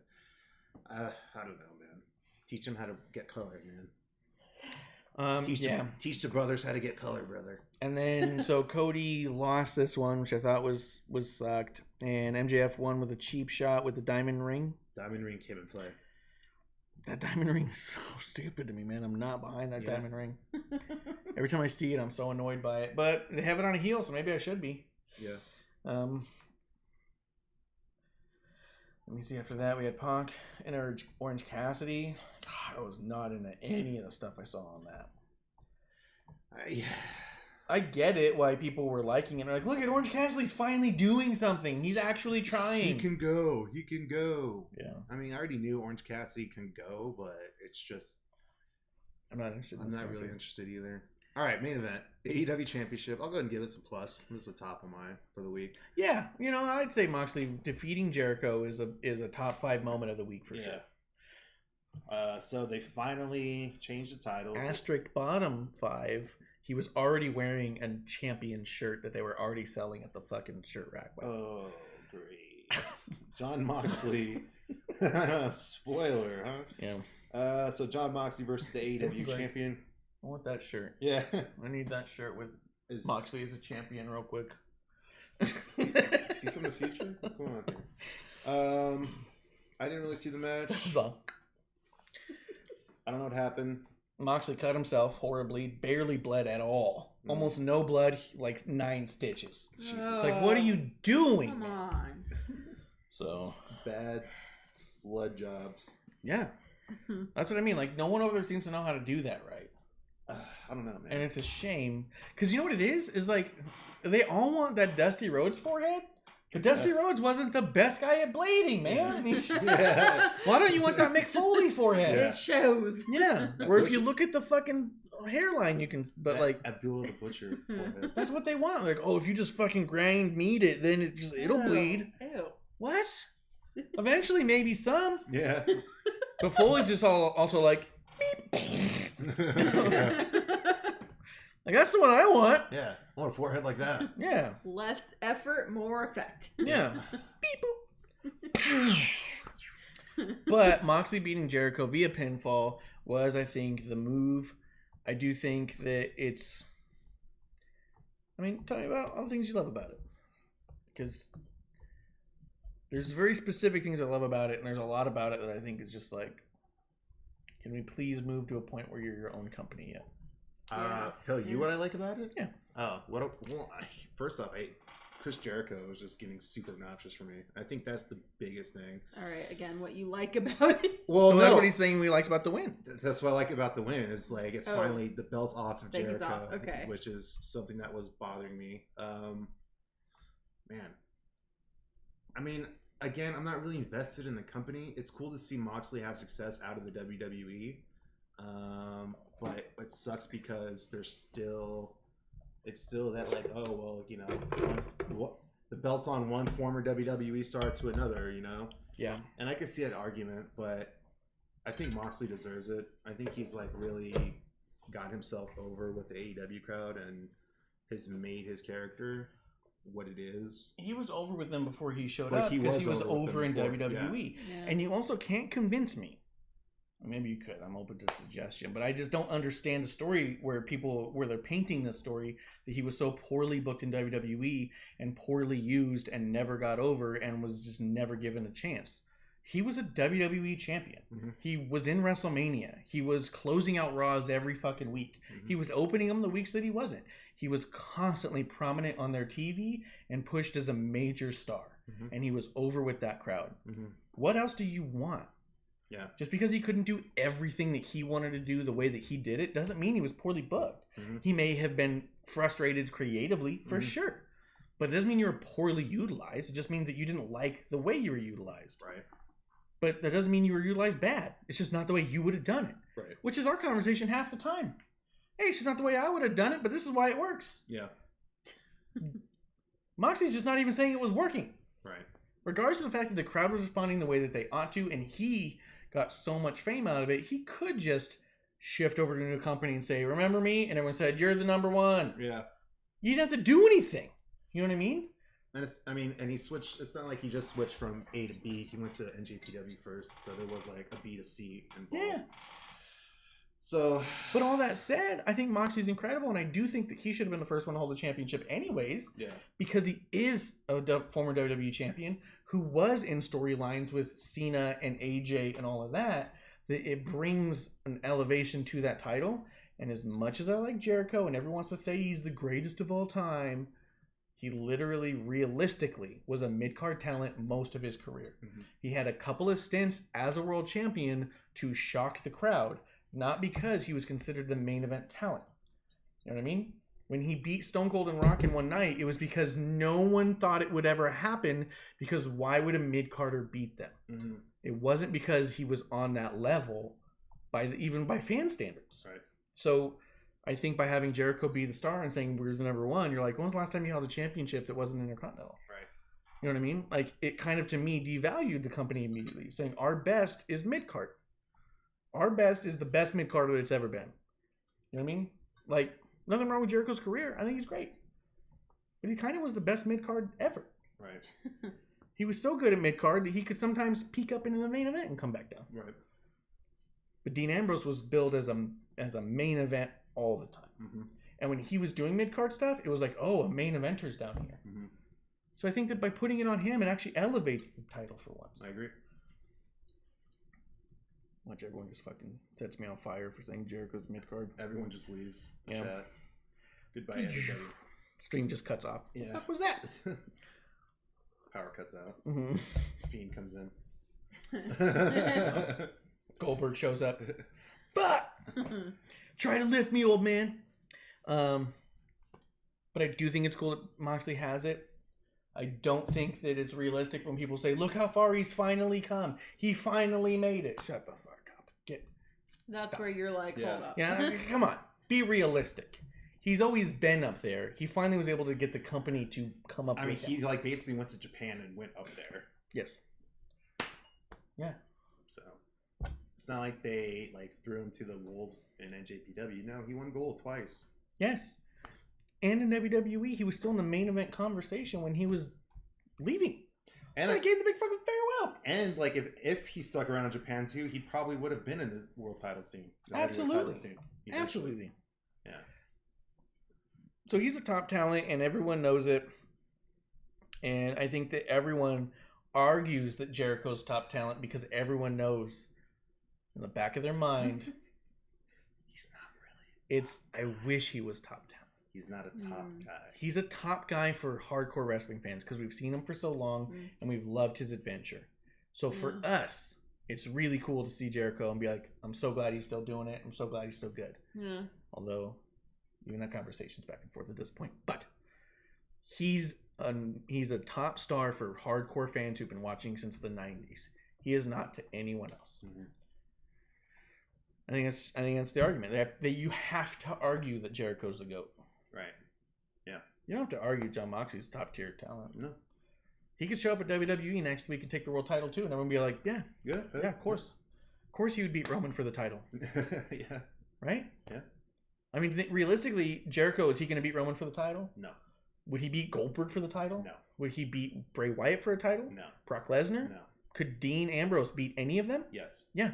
Realistically, he could. I think that's where people are missing it. Yeah, I agree.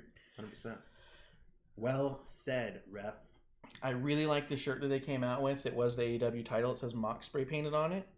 But I refused to buy it. Because it came out before he won it. Effectively. It came out like the moment he won it, like they do for championships in football. He was already wearing it when he had the title. I was like, get the So do you think they had prints and said, like, I was there on it. Do you think they had, like, prints of a Jericho shirt, like, over the title? No, not at all. Not like sports? Okay. Not at all. Like can you... If they did that, if they released another one saying, here's the shirt, they didn't... Remember they did that with Kofi and Daniel Bryan? Yeah. They had the Kofi and a new champ. And to offset the idea is like, well, how'd you have a new champ shirt already made to go? They also released and still your Planet's Champion shirt for Daniel Bryan. Yeah. That's funny. And I was like, that's so fucking smart. Yeah, that's so funny. good because that's so underhanded. Like, hey man, it's sports. Yeah. If they released a Jericho shirt that was like, and still drinking the bubbly or some shit, I'd be like, okay, cool, well done. But that's not what they did. No. Which is surprising for a shirts company. Yeah. Plus, it had Mox spray painted on it like he does on his jacket, like the fucking NWO. Yep. Get away from that. Yeah. Stop it. Or you should have just gone out there. Yeah. Deface it immediately. W. Yeah. Yeah, but so I think it's really cool that Moxley's there. Except when I think about it, their roster is so shallow right now that I really think you need guys to come over from these other companies and do some cool stuff. Apart from that, I think the only way you go with it is MJF, right? He's the only one who could reasonably go for the title right now. Mm-hmm. I agree. It would be MJF. No one else makes any sense. Even though they have people I think have better star power, like a Scorpio Sky, he's nowhere near that conversation. And he's a face. Exactly. So that's what I mean. Like the star power is there, but you've got a whole entire organization of nothing but faces because you guys aren't building people. Right? Yeah. Well, there's no writers, so I guess you have Pac. Maybe that's true. Without writers trying to write this ship, every week is you're sailing by the seat of your pants, right? Yeah, Pac would be another choice though. Pac and MJF are probably the only two. I think Pac. I bet you Pac will be his first defense, and MJF will be the first person who they think he might actually lose this one. Yeah. But apart from that, you have no other heels in the business, man. Nyla Rose can go for it. Jake Hager. Yeah, and actually, Jake Hager. Ugh. But maybe Foley that was reading like an interview, and he said like the Exalted one. No, he's gonna be a face. The Exalted one. You can't have Matt Hardy on your roster and he'd be a heel. It just doesn't happen. That's true. He's too beloved. He could go out there and literally pee into the crowd while he's talking to them, and they'd be like, "Woo! Woo!" That's fine. Move on.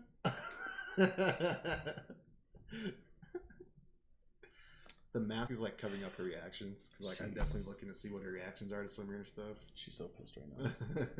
She's so fucking furious. That closes Revolution. That was it. It's done. Revolution's over. Let's go on to WWE. She's fucking livid. Raw. It's fine. We'll get through the show. We'll get through it.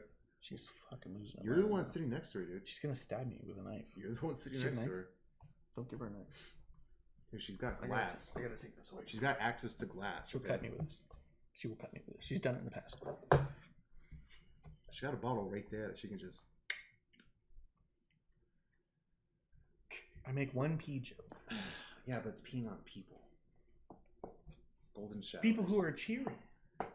People who are embracing the urine. They're cheering. Woo! What day was that? They're like turkeys in the rain, like just standing there with their mouths open, drowning. That's a good point. Fucking turkeys. Fucking jab turkeys. Oh, speaking of the Hardys tonight, Jeff Hardy is going to be on backstage.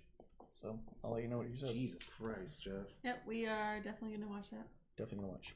Jeff Hardy's back. Big fan. Guess who's back? So, Monday Night Raw, which happened last night, because today is Tuesday. Right? Tuesday Night Wrestling on the Rocks! Tuesday night. Oh my god. Give me what I want! Give me what I want! So I gotta be real, I didn't get to watch Raw. I watched a bunch of the YouTube highlights. Remember when you said that you were all caught up? This was the day before Raw, actually. It was the day before Raw. This happen? So the day before Raw, you said I have nothing else to watch, and then Raw comes out, and you're like, no need. Long story, I couldn't get to it. I couldn't do it, unfortunately. Short story, you refused to get to it. Short story. Which, I said no. So did you watch the clips with Drew McIntyre and Brock Lesnar? Yes, I did. Man, those Claymores are pretty freaking stiff, dude. They look stiff. Dude, he actually had a black eye after the first one. Yeah, that was cool. He literally, like, you could literally see the boot print on Brock's face. It was dark. And then he turns around and just takes two more of those fuckers. And you could tell in the third one, too, Brock's like, I'm not taking a backbone. I'm going to, like, ease myself down this time. Yeah. Because, like, the first one he took on stage, like, he went down hard. And he's like, second time, he's like, nah, dude. Well, yeah, because the first time he goes, oh, it doesn't make a noise up here? Yeah. Well, I'm not going to do it. Yeah. I thought it made a noise. Yeah. I swear I thought it made a noise. But yeah, he freaking took it to the face, dude. Are you excited about Drew McIntyre against Brock Lesnar? The crowd was popping though, dude, for this segment. No, they popped the same for Seth Rollins. Yeah, they were popping for everyone. This crowd just loved the show, which is fun, cool. But I'm saying right after Royal Rumble last year, we were in the crowd for the night after when Seth Rollins was attacking Brock, and the crowd was fucking into it. Well, I mean, it's WrestleMania season, dude. I think that's all it is. I think once we get to the other side, Drew is not going to be beloved. No? I mean, do you like him? Yeah. Do you like the way his character is? Do you like his promo work right now? I don't like his promo, but I like his as a wrestler and as like just a specimen. Like he looks like a champion. Specimen? Like a specimen. Like look how he's built. Yeah. No, he looks like a champion, but he doesn't talk like one. No, he doesn't. He doesn't act like one. His story isn't that of a champion. He's too cocky for a face. Way too cocky. Yeah. And he comes off really entitled. Yeah. Like, I'm here to get my championship that I've been owed. I don't care if it's him or if it's Ricochet. Yeah. It's like you need to have beef. And you need to have beef with Brock because Brock's an asshole. Yeah. He has said that. And if you're the face, then why don't you want to beat the shit out of this dude who you hate? You don't hate him. Mm-hmm. You're just like, man, whatever. Win or lose, whatever. I'm just happy to be there. Yeah. But I'm going to take the champion now because I was kind of promised it. And so I'm just kind of here because I'm entitled to it. Yeah. And you're like, what the fuck is happening? It's been X amount of years. And he's the chosen one. He comes off super entitled. He's the chosen one. Don't forget that. And to be honest, watching him Claymore Brock Lesnar 3 times and that's it is like, oh, this match is going to be shitty. It's going to be short. It's going to be a short, shitty match. Yeah. No matter what way you cut it. It's going to be Brock selling the shit for him, though. My prediction? Brock wins at Mania. Well, they're going to have to be, I don't know. I don't see Brock going to WrestleMania back-to-back and losing clean. I do. I don't see it happening. It's not good for his character. It's not good for the way that his character's built. I don't really think he gives a fuck about character. I think he does a lot. I think he fucking loves his business and he knows how much money he can make with people. I think he knows that if he comes off as on a losing streak, then he can't come back as the fucking destroyer. Yeah, that's actually a compelling story that he's, oh shit, Brock, the guy that he's on a losing streak right now. there used to be. I don't know if that's compelling for Brock. I think it is. That's why he stopped fighting in UFC, because he lost twice. He goes, well, forget this. I can't sell this. Yeah, Brock's a winner. Yeah. Look at his wife. I think there's story to it. So Look at his wife. I wouldn't consider that a big win, but okay. Well, at the maybe time. maybe like 20 years ago. At the time. What's up with his wife? His wife was Sable, who's like this big model and was considered like one of the original divas. Oh, okay. And she was actively married when they got together. And then when the dude found out she was cheating on him, he's like, "What the fuck?" and blows up. Yeah. And then he's like, "I'm gonna beat that motherfucker's ass." Like, who the fuck is it? He's like, Brock Lesnar. And he's like, "Well, best of luck to you." Yeah. Yeah. Best of luck to the both of you. I wish you nothing but the best. Mark Mero. Yeah. So he's a winner. Mark Mero knows to fight his battles though. Yeah.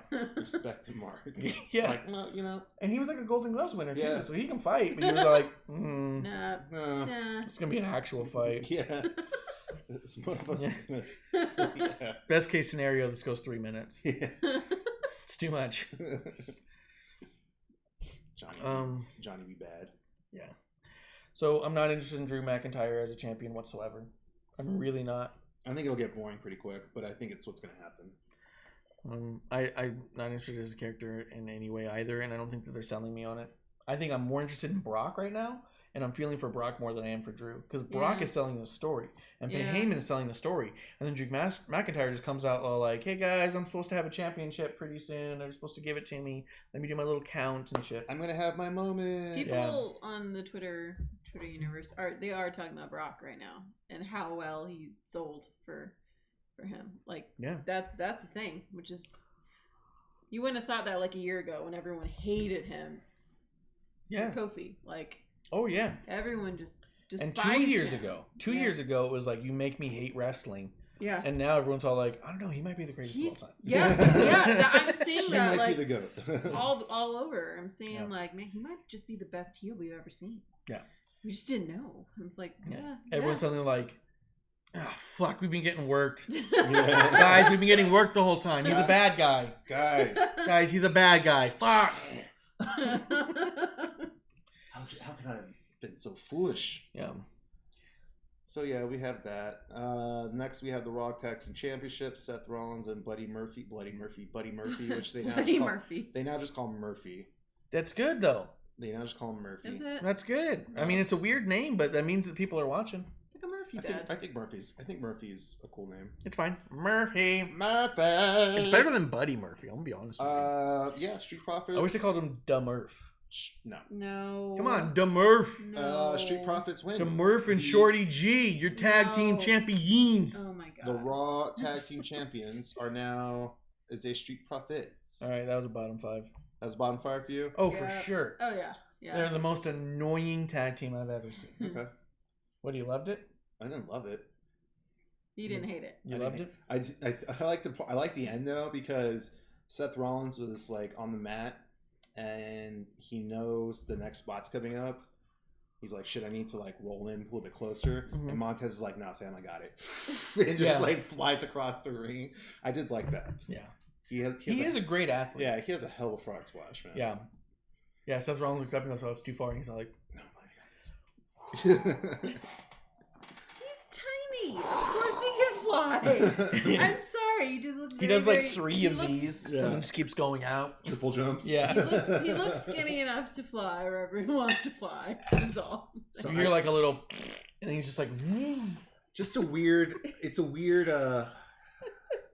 weird story, because then you have Murphy and Rollins challenging them afterwards at Elimination Chamber. So it's like they lose. It's just weird, man. It's just, why are you doing this now and not at Elimination Chamber, which is next week? And also, I don't care that they have the championship. It makes me less interested in the championship. I also, and by they I mean Street Profits, but I do recognize that the tag team titles needed to get back into the tag team division. Yeah. Because they weren't. Yeah. You can't tell a story of Seth and Kevin Owens with a tag team title in there, because Seth and Kevin Owens are not tag teams. Yeah. So you needed to get the titles off of them. I understand it. They believe Street Profits are their most popular tag team right now. So go ahead and put it on them and then watch them get outdone by every other tag team. I mean, Being spring swag when nobody can. People do love them. And they're all wrong. And they're all People wrong. love them. So for me, I don't know. I guess I'm indifferent about it. I don't hate the Street Profits, but they do bug me sometimes. They bug the shit out of me. I got autographed cups by them. You know where they are? The back of a closet. All right, got like a picture from Kayla Braxton. All right, I'm done. Yeah, she's cool. She's like barely 5 foot, dude. She's like under 5 She's feet. like 5'2". No, she's like 4'11" and a half. Okay. Did you see that picture she took with that dude from the Knicks? Mm-hmm. Oh yeah. She was like barely waist high. I dig short chicks. I do. Yeah, she's tiny. Super single. She's been single for like 3 years. I know, but she's like kind of proud of it too. I think she is. She talks shit about it. She likes. She talks shit about it, but she's also kind of like, I think she's fed up with it. So I think you just, start talking. All right, I'll DM her. Just let her know. Just say, hey, what's up, man? Don't get weird. What? No, don't like send pictures of your feet. Yeah, I'm definitely gonna like recreate that tweet for her. Yeah, I'm definitely gonna like, hey, did you see and this then tweet? at quick Kayla. No, and then she's just gonna be like block. Just be like, am I right at Kayla? Am I right? She's not gonna find that funny. All your tweets for the next like 4 months should end in "Am I right?" at Kayla. So, Oh, God. so she's all like, "This doesn't even have to do with me." I need to block this guy. Quickly. And literally, like, don't even be weird about your tweets. Just do the legitimate, like, wrestling tweets and stuff, but all of them end with, like, a signature of, am I right at Kayla? And have her go, like, what the fuck is this guy doing? She is going to block you, for sure. Yeah. I'm not trying to get blocked. I'm trying to get followed. Definitely got to do that. That'd be so good, though. Definitely got to do that. Yeah, we should do that with somebody, though. You gotta do. I don't want to do it with Kayla, though. I think if we did that with Zicky, we'd probably get a DM. Dude, what's going on? What's up? Am I right? Am I right? But am I right, though? No, do it with, like, Brody. Brody? Well, because... Brody Lee? Well, yeah, because all of his tweets are like, it's Monday, you know what that means. It's Tuesday, you know That's what that means. That's a good point. If all of them are like, you don't know what, you know what that means, you can be like, am I right, Brody? You know what I mean? You should do that. Yeah. I should start tweeting every day. It's Monday, am I right, Brody? And then it's Tuesday, am I right, Brody? Just do one of those every day, too. No, you'll get blocked for that. Then it'll be fine. It's got to be like... it's. That would be absolutely fine. All right, next match. We do always want a cease and desist. Yeah, cease and desist from Brody Lee will be fine. Or a Twitter block, one or the other. We'll take it. Doesn't matter. Not a big deal. So we got the 24/7 match, championship match, Riddick Moss versus Ricochet. Ricochet just being fed to the wolves again. I felt so bad for him. Who are you, Chance? Who are you, Riddick Moss? Damn. Was that what they didn't say the other part, I don't think. Yeah, because then he turned to the crowd and he was like, "You know who I am." And I was all like, "We don't. We don't. None of us know you. Who are you? Where is Tino? Yeah, where the fuck is Mojo, man? No, yeah, Tino. Mojo is. Oh yeah, Tino. Well, Tino Sabatelli was his partner in NXT. Oh. Yeah. So the crowd's chanting, "Who are you?" and Ricochet loses a match to that guy. Yeah. Yeah. And that guy, who no one knows who it is, has a title. That guy's your fucking 24/7 champion. Not only is he your 24/7 champion, he's your longest reigning 24/7 champion. Yeah. Yeah, exactly. He's held it for the most consecutive days. His face. That's weird that he got that. Yeah. That's weird. Yeah. Right? And he's only defended it in the ring for sanctioned matches. Yeah, well, because he's trying to legitimize it. I don't think that's what 24/7 means. I think he's doing what you wanted Mojo to do. I think you're pissed off that he is Mojo right now. Because Mojo would do this better, and people would know who that is. At least Mojo's got a bartend, dude. This is actually what I wanted Alistair to do. Mojo's got bartending gigs, dude. Mojo's good.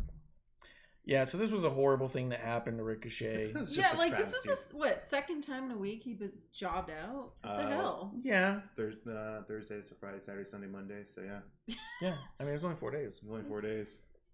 Come on, you were building up Ricochet. I mean, technically it's 2 different weeks though. It's a Thursday and a Monday. I mean that's true, but so it's like 2 different weeks. Up until recently, you'd been really building Ricochet though. They really built him up, and then they really solidified in Super Showdown. He's not on that level, and then they super solidified on Monday. He's not even at this level. Yeah, they're like, just in case you were unsure, he's pretty much the worst. I know his promos aren't perfect, but I like his promos. He just people bitch about his promos. Well, he always starts him with, you know. And no one says that. You know what? Maybe he talks about Throw him it. throw him in the cruiserweight division. I don't know. You don't know, but he says you know. Throw him in the cruiserweight division. Stop. Put him in cruiserweight.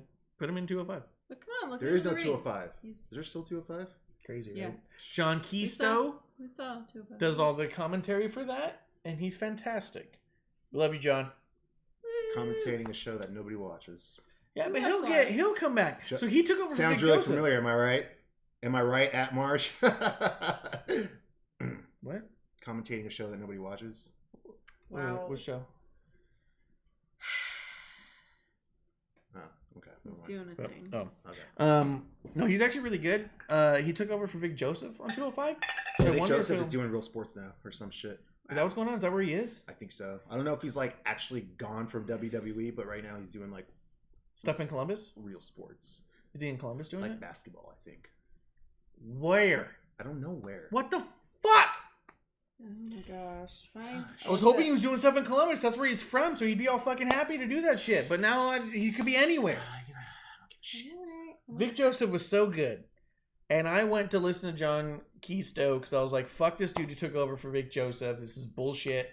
And then he was really good. And I was like, oh, well, I guess if you're really good, then it makes sense. And he talks, when he was doing the 205 Live stuff, he talks like he's never missed a show. And he's seen everyone's matches. So it was awesome. So it was like the opposite of other commentators who come in and be like, so you call yourselves The Bar?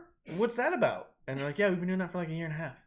So here's a dude who's all like, oh, in this match he was like this match he was like this. So it's really cool. He comes off like an encyclopedia, and he was good. Nice. He was good, but I do miss Mick Joseph. But if he gets replaced ultimately by Johnny, then that'd be pretty cool.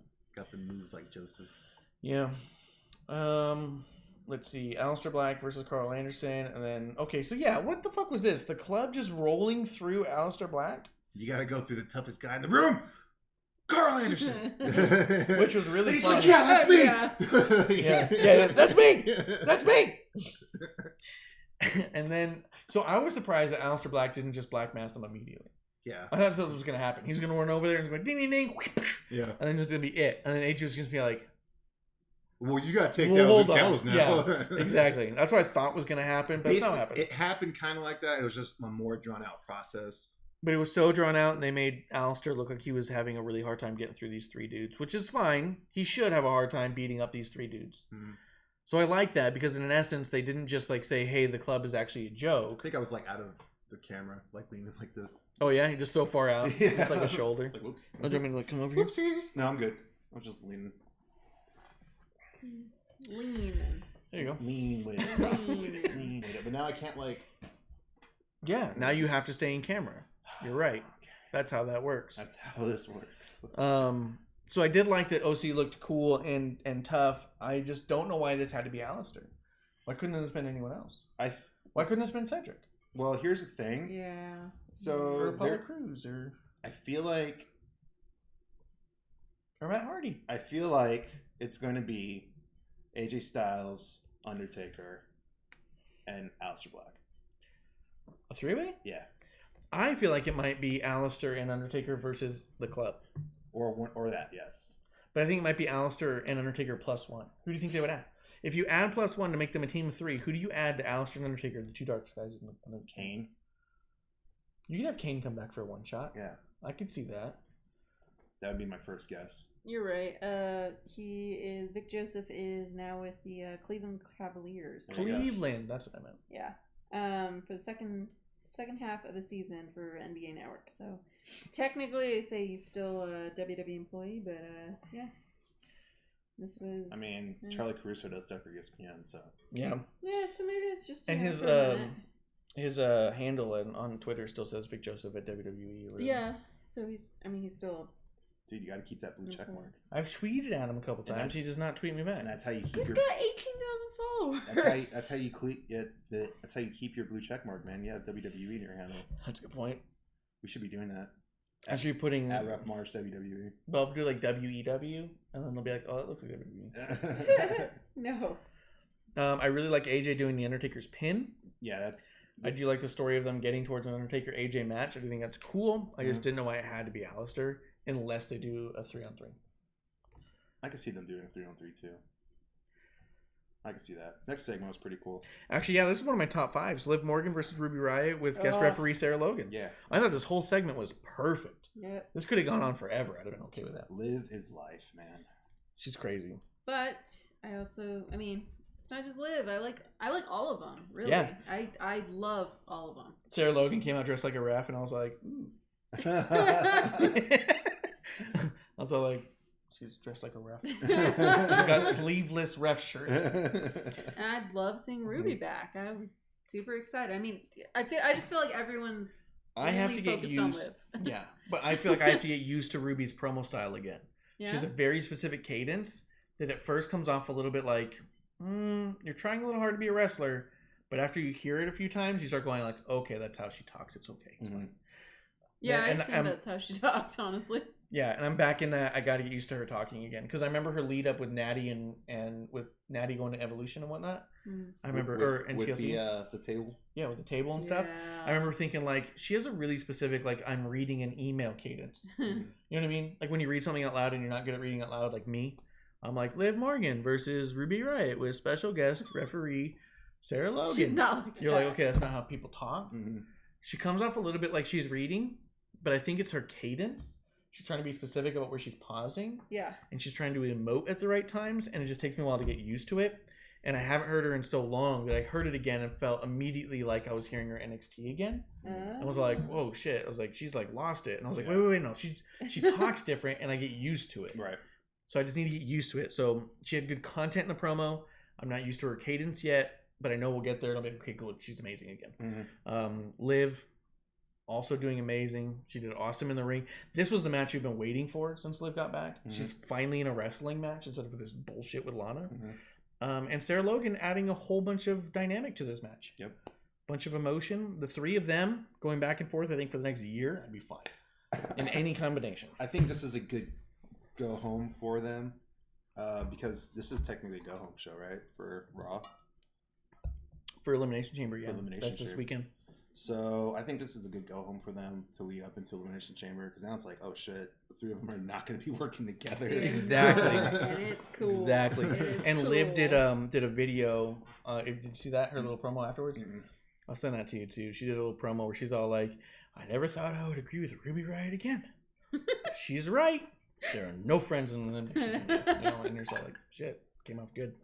And she started to have that little growl in her voice that she has that she's been pulling away from. Yeah. Started to peak up again. And I was like, come on, get crazy, bro. Let's do it, bro. So, yeah, I thought this was great. All three of them are fantastic in the ring because they're comfortable with each other. I think every time we've seen Sarah Logan not come off great, I think it's because who she's in the ring with. I think this is one where you have three people who are so comfortable with each other. You've got three Sammy versus KOs in there, potentially. I see what you're saying. Yeah, absolutely. The chemistry. Yeah.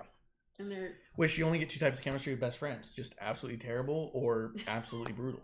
So... They all have just new, different looks, I feel like. Yeah. I like all their looks. They're all just so distinctive. Yeah, I'm super interested in it. I don't like when people all look the same. I just don't. So the next real quick before we get to this, did you see any of the Twitter stuff going on about Sarah Logan and that fan art? Oh, yeah. Just curious. Because we like to talk about all things wrestling here. No. Someone drew fan art of her and Liv Morgan. And so their fan art, although I'm sure it takes a lot of time, all it is they draw hair and then they do outlines of face on a photo. So it comes up, it looks kind of like a doll. But the hair they do is like super long and flowy. That's the only thing that they're really drawing. Everything else they're doing is just lines over a photo. And everything behind it is the photo. So you're like, okay. So someone posted this of Liv and Sarah Morgan, and Sarah had this really long blonde hair that was just flowing and straight and puffy. And Sarah responded to it saying, my hair looks nothing like that. Yeah. That's all she said. That's all she said. And people blew up on her, freaking out. Like, how could you? Why didn't you just say nothing? And this is bullshit. You should be happy anyone did art of you at all. So they all look like this. Yeah. This style. But with all women. Okay. Yeah. So very angelic. But if you look, that's a photo of Liv that they put some black lines around. Like those cheeks, those are from the photo. The mouth, It's either just the black lines or around the photo of it, which is also fine. I mean, I do graphic stuff all the time where I need. Like, it's neat. I need a photo behind it to help me work. Right. But at the end of it, I take the photo out. Mm-hmm. You know what I mean? This is one where the photo is in it. Mm-hmm. So they do the background and the hair, which is also fine. It looks nice. It's a nice graphic. But all the person really truly is drawing is the hair. That's the only thing that's not part of the photo. So her complaint, or her only comment was, hey, my hair looks nothing like that. Which for me, as someone who does some creating on there, it's reasonable to say that, hey, the only thing that you added to this is actually way the fuck off. Yeah. And secondly, everyone was so mad and they're talking shit. They're like, hey, your nappy hair, you're lucky she did that for you. You should be grateful that all this stuff. Yeah, there was a huge uproar against Sarah Logan. Have you known anybody who have dreadlocks? No. It's fair. You don't have to. Have you known people with dreadlocks?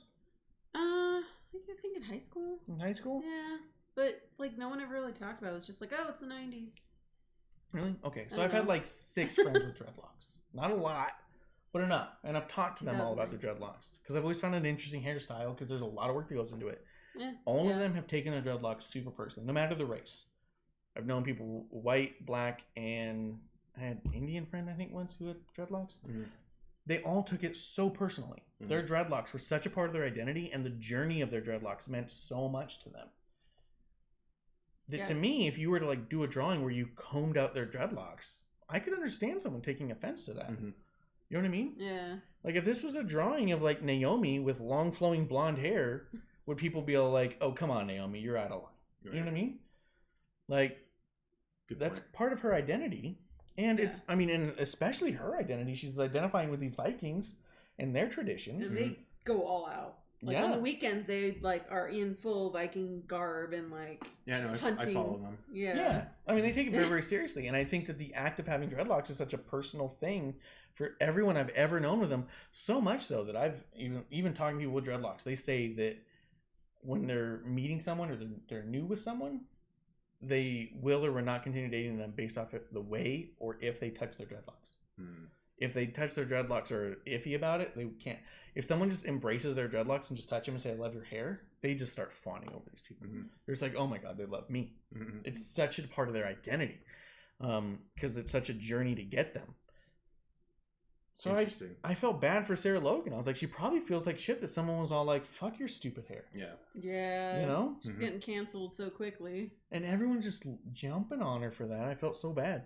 I've started a couple pieces of fan art. I don't know if I like them enough to post them. But. And then someone recently, I think when they saw her the other night or yesterday, they were like, oh, your hair looks so good, Sarah Logan. Like, as like a joke tweet. Everyone's like, ha ha ha. Oh, because they did, because her dreadlocks are low on her head. Mm-hmm. Yeah, it's and like there was a picture where her hair was kind of like over and flowing. You didn't see the dreadlocks, so it was behind her back. Mm-hmm. And someone's all like, oh, that's not what your hair looks like, Sarah.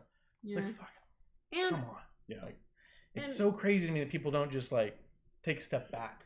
Accept her. At a certain point, a lot of Sarah's hair was dreadlocks. She took out a lot of them. And also, if you look at her as just like compare all the women, I like that she's the only one that looks like she's not wearing makeup. Like that's a big deal. Everyone is like full on mask makeup, to the nines, and like she's different in that she's not. Like that's cool. That's her character and part of who she is, I'm guessing. So I think it's really cool. Yeah, I think it's cool. I think she should embrace who she is, and I think that it's really weird people are attacking her for feeling defensive about her own looks. Yeah. You know what I mean?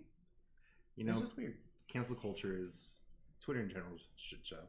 So it's not to be a surprise. Yeah. Surprising. And honestly, I just scrolled through it. I didn't make a single comment on all of them. Yeah. I was thinking all this stuff, and I was like, "Are you guys just not thinking straight?" And I thought, I'm not gonna be the one to do it. I could say all that, so and no one's gonna listen. We're an inclusive show here. I mean, we're talking about Twitter right now. Like, so I saw a post that someone did of Ricky Starks. It's like Oh, I know where you're going with this. Where he asked about Ricky Stark's sexuality. He's like, because I think you're really talented and stuff, but I'd be really uncomfortable to tell all these people about you, knowing that you're homosexual. And it's like, what? Yeah. Because I really want to tell my friends to watch you, but I don't think I could do that in good conscience until I know if you're gay or not. Yeah. And you're like, what? What? Like, none of that makes sense. Yeah. So it's just people will post the dumbest shit on Twitter. I mean, And like, I just don't know how any of this is relating to what you're watching. Like, how is this impacting your interpretation of a story? Well, I mean, Dirty Feet definitely impacts me. Okay, that's a good point. Okay, you're talking about porn, and we're talking about wrestling. Same diff. No, same thing. Hell yeah. No. At nighttime, it's the same. It's not. No. Because it reminds me of, this one of my favorite movies is called United States of Leland. And I can't get people to sit through this movie, and I fucking love it. But one of the things in there that's really, deep to me, is always like resonated with me is this character in there is a writer, and he's a young writer, and he's like not breaking it. And there's this character that he's a huge fan of, that he absolutely loves, this other writer. And he brings up this person because this person's in the news, and someone's like, oh, this guy's an asshole. And he goes, he's an asshole. He's a bastard. He goes, so what? Like, you don't judge a writer you don't judge an artist by their life. You judge an artist by their work. Mm-hmm. And I remember thinking that was so like, boom, like that punched me. Because it was like this whole like, fuck. When you look at art, you appreciate it without the signature in mind. Yeah. Whatever that art is, a book, a drawing, in some cases, a match. It's hard to do with Chris Benoit, though. I think that's just it. Those are the ones that really get me, where it's like so hard, right? Because you have people like, there's people who collect paintings that Hitler did and such. There's a whole art community that were grabbing stuff by Gacy and by Charles Manson. Is their art less artful or less with less meaning because it did heinous things? Where most of the artists that we actually celebrate, we know to be tortured. Mm-hmm. So maybe this tortured side of this person had to have the most, I mean, the more tortured they are, the more beautiful the works is what seems to happen. So these horrible, horrible people create these like most meaningful pieces. And that's hard to justify, I think, for a lot of people. They can't separate that. But I think if you could pull back enough to say, okay, I'm not looking at this person's name or history, but I'm looking at just this thing in this bubble. Mm-hmm. Is this a beautiful piece or not? And sometimes you look at those things and you say, this person was tortured. How beautiful that they expressed this tortured state. Mm-hmm. Yeah. It's tough. It's tough for humans. Humans are complex, and it's a lot to unpack. Just looking at a piece of art and saying, well, who made this? Like, if you just go, what do you think of it? Mm-hmm. You know what I mean? So it is tough to say with Benoit. But it's also tough to say, I mean, I don't think he should be in the Hall of Fame for just the basis of it wouldn't make the Hall of Fame about the Hall of Fame. It would just it would blow up a whole other conversation that I think is unnecessary for that platform. Mm-hmm. But to say that his work wasn't great is also a little strange, just because it's like, yeah, it was all horrible at the end, but there was that point. But there's all this work that was done. Like, where do you draw the line? And am I just absent and just am I too cold because I can draw that line and say I want to see this piece without knowing who it was? I don't think it has to do with like apathy or anything like that. I think it's more just appreciating the craft, and you prioritize that. I guess it's like with music and Michael Jackson. Yeah, that's another example. Yeah. Music and R. Kelly. Yeah, no, I haven't. Oh, okay. Actually, his music was pretty raunchy. His music was always raunchy, and like now knowing like all the stuff he's done, going back and listening to it, it's you just like, hear it. You can't bop to his stuff. Yeah. Every other thing, you're just like, did he just say he did it? So this is Confession, right? Yeah. The song's actually called Confession. Oh shit. But then he admitted everything in it too. Yeah, but it's art. Don't worry about it. It's art. No, but I think there's a difference there, and I just wonder. Sorry, we strayed from the original, but yeah, but I just think, I mean, with the complexity of human emotion, I think the expression of that complexity can't be voided on the people who are most tortured of us all. Right. They have to express themselves the same, I guess, in some way. But I mean, I don't know if it's appreciated, if it can be appreciated the same way, or how you do it. I don't know. Speaking of expressing yourself, Shayna Baszler versus Kairi Sane with Asuka. What do you think of that match? Because I did not think it was bad at all, but the crowd was fucking shitting on it. I think the crowd was just tired. I didn't really watch the whole match, but from what I saw, it seemed okay. It's a strange crowd. I like Kairi Sane. This is her first match since being married, right? No, that's true. Yeah, she just got married last week. So Congratulations. Break my heart. Break my heart, Kyrie. It's all right. You're moving on to Kayla Braxton. Yeah, moving on to Kayla now. So you did this, Kyrie. Okay, just kidding. You did this to us. You did this to us. Tell Oscar to call me. Yeah. Yeah. So is Oscar legitimately injured? Does she have a wrist injury? Is that what's going on? We weren't sure. I don't buy it. I don't buy it either. I think it's something that they threw in last minute. I think they're trying. I think what they're doing is saving Oscar. I think that's what they're doing. They don't want to throw Asuka at Shayna just yet. So I think I read something somewhere, and I mean I don't know how much I buy into this bullshit either, but the idea being that they originally posted this match, and there was a huge backlash of everyone online saying this is such an amazing match. Why would you not build to it? Yeah. That was just this huge consensus. So they finally were like, we'll give her a wrist injury and say it's Kairi Sane. They're like, shit. Maybe we should be doing this at a pay-per-view. Yeah, maybe we should be waiting because people are fucking clamoring for this, but they're clamoring for the story. Yeah. That's the other thing, too, is the fans are interesting. They want to care. Yeah. They really want to care. So when you do something to them where it's all like, you won't let me care? Yeah. This is bullshit. Like, they fight for it. They're like, I want my story. Give me my stories. So which is interesting. Yeah. I don't think a lot of wrestling fans are prepared for a wrestler like Shayna. Yeah. She is a traditional heel and an incredible technical wrestler, and she is not a high flyer. She does a lot of great mat wrestling and chain wrestling and catching all that shit, and it's great. She's fantastic at it. I like her on Twitter. Yeah, she slows down. She slows down the match, and she does what heels do. No, I'm gonna break your wrist tonight. Tonight the wrist is the thing I'm gonna break. Fans are saying it's boring because it's not as flashy, and I think for the women they're used to something more flashy or big or loud because women have always had to be that to be noticed. Right, I agree. Someone was it? There was some parent who was saying like, "Well, I didn't think it was really great what you did, Shayna." And I it was like a week or two ago. I forget exactly what she did. She bit Becky in the back of the neck. No, I don't think it was that. I think it was something else. But they're like, I watch with my kid, and she's like, "Okay, so." I think that was it. Was it that? I think it was it. And she's like, okay. yeah, well. I couldn't remember. She's basically like threw it at the parents, like, don't have your kids watch it then. Yeah. So well, she said, they're like, you should let us know if you're going to do something like that. And she goes, or alternatively, you could be a parent and tell your child that I'm an asshole not to act like me. Yeah. I was like, yes. Yeah, Thank exactly. you. Yeah. Well said. Well said. Which is exactly the whole thing. Yeah. I'm a heel. I'm a bad guy. You're supposed to say that's not okay. I'm doing my job.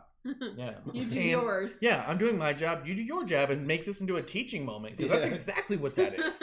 Tell your kids it's not okay to bite other people in the back of their necks, okay? Yeah. Yeah, it's pretty cool, but... Next match, Rey Mysterio and Humberto Carrillo versus Andrade and Angel Garza. It was a good match. It's a good match. It's a good match, but there's like... It's what you said, like just throwing the Mexicans at each other. Just do your thing, guys. Yeah. So I follow a few small podcasts, and there are two. There's this one with like two Latinas that I like checking out. Mm-hmm. And they're like, "Oh, I love this story. It's totally novella." And I was like, "Okay, female Chicana. That's kind of the problem for me. Like, I could see the novella part. Like, I get it's like kind of cute, and all right, it's a callback, but at the same time, like, is it really great? There needs to be like more Zelina if it's going to be a novella, though. Yeah, with a lot of close-up zoom in. Yeah, like need way more Zelina. She has great expressions, but also in this one, I was confused because Zelina didn't have any talking, which is her best feature, I think. She's a really great talker. She's a hell of a hurricane auto. Yeah, she was just kind of there, looking very 90s clothes-wise. Yeah, she looked way 90s. And I didn't. Wasn't it like the pink? It was pink and black. Pink and black. Pink. But I didn't really think this really told the best story to me. It's not telling much of a story to me. It just feels a lot like, hey, get all the Mexicans in the ring to do stuff. Yeah, these guys will put a good match together. But and I also was saying this when I was watching it is like as much as I'm kind of tired of this, I also from a talent standpoint think that the amount of time that these guys are getting with Rey Mysterio in the ring is invaluable. Yeah. And on TV. Mm-hmm. So now Ray's able to say, this is how we do it on TV. Because it's one thing to do all this stuff at live shows or in a gym. But to be on live TV with Rey Mysterio for this many hours, I mean, I can't say they shouldn't be giving him that time. This is the kind of stuff that they'll think back about and cry. Grooming the the new gen. Yeah, exactly. And you've got 3 major new Latin superstars with similar backgrounds and styles as Ray, and now you're saying we're gonna give you guys like a good 4 or 5 hours of TV time over the next couple weeks to just learn from him. Kidding me?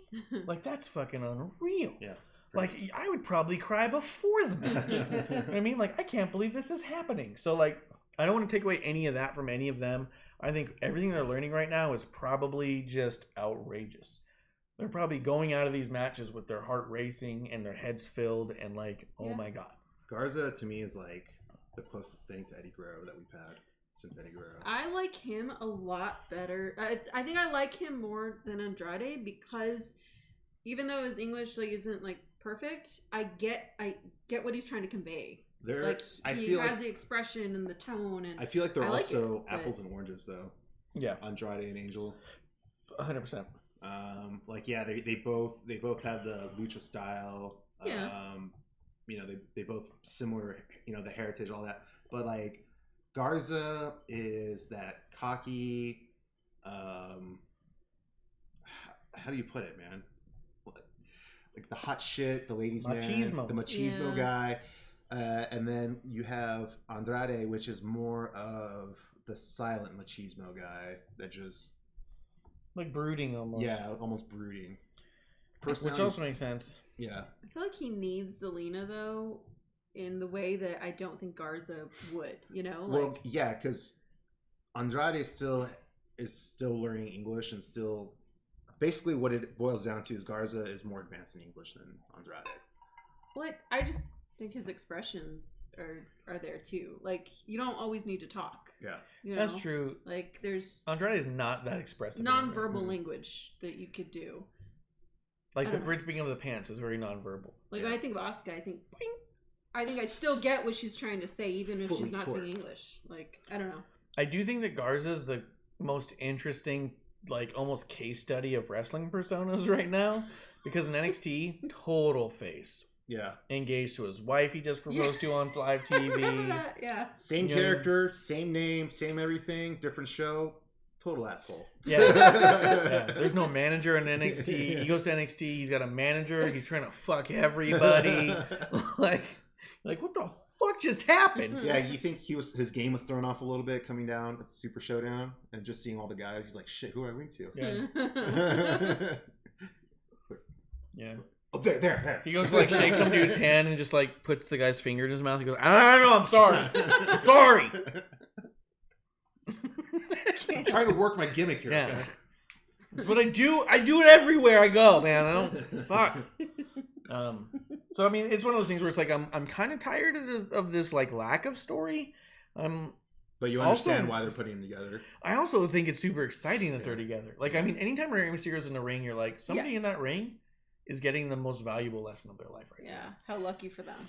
Yeah, how fucking lucky. Because I've met Rey Mysterio, I think, was it once, but we've come across him twice. Yeah. And just watching him and the way he interacts with people, I feel like I learned a lot. Mm-hmm. Just watching the way he interacts with people. So cool. It was amazing. And so he's been doing it for like, what, 6,000 years? Yeah. Not though. Definitely before Christ. Matter of fact, there may have been a mix-up. Yeah. But we were at Royal Rumble, and he was staying in the same hotel as us, and he's eating at the restaurant downstairs. We're down there. He's not wearing his mask, and he's just eating his dinner. We're sitting a couple tables away, just having our drinks and food, and just watching everyone come by. Like, kind of people watching, because we're staying in the same hotel as all the wrestlers. So it was kind of fun to just be like drinking and be like, look at those two dudes hanging out. We're like, oh look, Heath Slater's having drinks with Baron Corbin. That's so crazy. You know what I mean? Yeah, we were just like yeah, this is so cool. This is so fun. And they'd walk by and be like, you know what I mean? Like it was just like it was. You felt like you're in a bubble and you're just watching and you're like, this is exciting and weird and. I'm a weirdo. I don't tell you. I'm sorry. But you're also still like on the other side of the glass. Like you still can't go talk to him or still reach out to him. It depends. Yeah. At some point, we walked over to the club and said we really want to buy you guys some whiskeys, and we like had some drinks at the club. Yeah. But for the most part, we were just like, yeah, I'm just gonna stay on this other side of the glass. They definitely didn't remember. Yeah, it was so funny. I saw Carl like a day later. I remember that. He's like, "What? You bought me drinks?" Yeah. I was like, "Dude, I just want to thank you one last time for having whiskey with me last night." He goes, "What?" We had a glass of whiskey and we were just talking for a while. And he's like, I had whiskey last night? And I was like, Yeah, it was pretty special. It's like, oh man, pretty special. Yeah, that's what I did. Because once I realized that he had no recollection, I just kind of smiled. I was like, yeah, it was pretty special. And he was all like, oh, cool. And I was all like, but it's awesome seeing. He's like, well, I'm glad you enjoyed it. So it was just cool. I mean, those guys were drinking for hours before we got there. I'm sure. I don't think they were intending to have whiskeys, but they did. But so we're sitting there watching like Rey Mysterio's over at the table and he's eating a sandwich, and like some people were walking by and being like, "Hey, I hate to bother you." And before he'd even like get the food out of his mouth. He's like holding food. Yeah, he's like, he gets up and walks over and like puts his arm around them and goes like this and shit. And like some of the time he's going like this for because his tattoo. Yeah. But sometimes he just wasn't. He was just like, yeah, what, doing the different poses and just hold them and like, yeah, take your picture. He goes, oh man, dude, thank you so much. I love that you guys came out on this stuff. And he sit down and like have more food.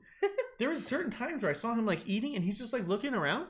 And he would look, and then if someone was just like looking at him, he'd go, "Oh, hey, come here!" And he'd get up in mid-chew, food in his mouth. He just got up and was like, "No, come here. You want a photo with me, man? Like, I can tell you recognize me. Like, let's get a photo." And so then the guy's like, "Okay, yeah, no, sure." And so they're getting a photo, and he's like, "Yeah, what's up?" And it's all like, "Fuck, this guy's been doing it longer than anybody. Yeah, he's got a mask to hide who he is. He's not wearing his mask." And he's just like saying, if I can see that you see me, let's have a moment. Yeah. It's because he had that goddamn WCW run, maskless. That's probably part of it. But he obviously you can find out what he looks like. Yeah. That's out there. And apparently in San Diego. Not all luchadors. Yeah, no. No, all, dude. But apparently, because he lives in San Diego, apparently he's out and about a lot. And if you run into him, like, I was talking to someone there, and I was like, oh, yeah, Ray's doing stuff. He goes, oh, I've run into him. He showed me, like, 3 pictures he had where he just ran into Rey Mysterio in the middle of San Diego, and they just took a picture, and he had, like, no mask on. And he was just, like, there's one where he was, like, doing that thing, and there's other ones where he's just, like, what's up? And you're just like... That's cool. How fucking cool is that? To think that guy's been doing it that long and has that attitude. And then we had that big package with the Rumble Royal package and all that shit. So we had this like luncheon and stuff, and Asuka comes and does signatures for all of us, and Mysterio comes and does signatures for all of us. And then after he's done doing all the signatures, the line's done. He's like, everyone got everything they need. He goes, yeah. He walks in there and goes, I just wanted to say to all of you, I just want to stop on behalf of the locker room. The fact that you guys come out and do this, the guys, that you fans are this dedicated. Means so much to us as a talent. Like, we perform for you, and the fact that you're still so invested means so much to us, and we want to thank you. He goes, this is on behalf of the entire locker room. I can tell you without a doubt, I speak on behalf of all the men and women back there. Thank you guys so much for doing this. And I remember just watching it being like, man, he didn't have to say any of that. Yeah, he didn't have to do any of that. No one told him to. No one told him to. And none of the people in the locker room were like, hey, Ray, make sure you tell them. Yeah, make sure you tell them that I'm really happy for him. Yeah, make sure you tell those 40 guys up there who spent way too much fucking money that we're pretty excited for him. That, we can't be here without them, okay? Once in a lifetime. Exactly. He didn't have to say any of that. And it was also kind of a little bit like, okay, dude, but it was like, he's going out of his way to make sure every fan that he comes across feels special and has a moment. And that's incredible after all these years. Yeah. Because you see guys who have had so much less time in this business and had such a worse career and get barely noticed and go, oh God. Yep. And you're like, that's me basically. Relax. Oh yeah. Get the fuck out of here. Every time you're at Fry's and someone's like, excuse me, you're like, oh, you want a fucking picture again? Jesus Christ. And you're like, I just want you to move out of the Pop-Tarts. I just need to get to that. You're just like literally hugging all the Pop-Tarts. Yeah. You're like, well, what the fuck did you come here to do? Well, you're not getting the brown sugar. Mine. And that leads us to our last segment. Yeah, that brings us to the last segment, but I did want to gush on Rey Mysterio just a little bit because I think that he's a level all his own. Like, I mean, you talk about legends and stuff, and he's a legend, I think, amongst the legends for those kinds of details and that kind of respect. So I agree. And he talks about, I think, in his document, is it 24 or one of the documentaries? He has like a Chronicle or a 24. Yeah, where he's like, early on, I did get a hot head very briefly, and then I caught it and luckily changed my ways. So I thought that was really cool. Chronicles of Riddick. Yeah, he talks about like some of his friends being like, who the fuck do you think you are, dude? Like, it's kind of like, he tells this little story about how he got a hot head, and his family was all like, you're not shit, dude. Yeah. We'll see you another time. you know. And he was just kind of like, I was able to catch myself and pull back, and I think Splinter that Fox. staying that grounded. Splinter Fox, what's up? Since the Vince one. Oh. Vince, you caught us at the end. Hold Catching us at the end, but if you have anything to chime in, we're happy to be a little bit derailed, but we are wrapping up right here with Randy Orton explaining to Beth Phoenix why he attacked Edge, and you heard it here first, because what did I say fucking 6 weeks ago when he did it? What'd you say? You don't fucking, what the fuck? You don't remember? What did you say? For the people. I What know. the fuck? Obviously, I know what you said, but the people might not. So you obviously don't remember what I said. You need to tell the people. Matt, AEW, or NWA? First off, who's Matt? Yeah. Secondly, Matt. We watch a lot of Hardy? NWA. We do. Is Matt Hardy going to AEW or Yes. NWA? Oh, Wow, gotcha. good to decipher. Dude, you're good with puzzles. I know. I'm good. Definitely going to AEW. Definitely AEW. But in my heart of hearts, I want him to go to NWA on his way to AEW. That's my theory. My theory is NWA, join Villain Enterprise, get mixed up in that, maybe ROH, and then jump back to AEW. That's my theory. Yeah, I'd like to see him do He's got other... a little more of that. Like, especially with Marty Scurll doing what he's doing with NWA, I'd like to see him open up the gates there for AEW, NWA, and ROH to all work together. I'd like to see Matt Hardy caught in the middle of all The that. only way that Matt Hardy is going to be in NWA is if the Dark Order show up in NWA. There's no fucking God! Because he's going to be the Exalted One, and you're going to fucking like it. Moving on. We don't know. So We 6 don't know. weeks ago, the Randy Orton destroys the skull of Edge. Yes. And what I said was that he's going to say that he was protecting Edge from the failure and the death and of... he did say that. You did say that. Thanks for watching, guys. You heard it here first. Thanks for watching WWE. Yeah, thanks for watching WWE. But I said that he's going to say that he was protecting Edge, that he's seen Edge get to the top and have it all taken away. Yeah. That he's on the verge of being injured and someone will make a name for himself off of him. Yeah. Then he does the whole thing. And he does this incredible promo. So good. And I kept saying, Beth is going to kick him in the fucking nuts. Yep. Nut check. We definitely The saw old junk chin. Yeah. Kick in the junk chin. Boom. She kicks him in the junk chin. He no-sells it and says, I'm going to RKO this bitch right now. Yeah, and then he Yeah. RKOs her. And... Yeah. She was so good. She was like crying She and was then crying. angry, and Randy I was like, Orton "Oh my with the heel god, whip. I don't know what's happening to Beth. I don't know what she's gonna do next." And she sells everything. So, So I'm really good. curious what happens tomorrow. Does she show up at AEW at all? Or NW? NXT. Whoa. Oh, God. I need another drink. Does she show up at all on NXT? Or does she show up in a fucking neck brace a la fucking Andy Kaufman? I think neck brace would be her deal. She's such a workhorse. That's a good point, too. She doesn't She's- fucking give up for nobody. And she's not Yeah. going to let Randy Orton have the satisfaction of taking me off commentary. You son of a bitch. You come down here. You come down here, you bitch. That's what Brett's going to say. Oh, I don't think she would say that. Tomorrow NXT. I don't know. Maybe she'd tweet that. What's the chat saying? They're saying the Edge and Orton story is the only thing they're into in WWE right now. All right.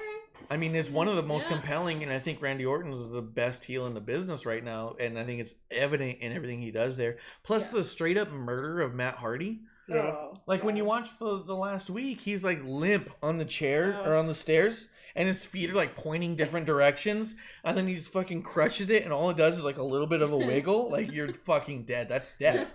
That is literal death. That was the Yeah. soul leaving his body. Yeah. Yeah, this is probably the most compelling Orton's been in a long time.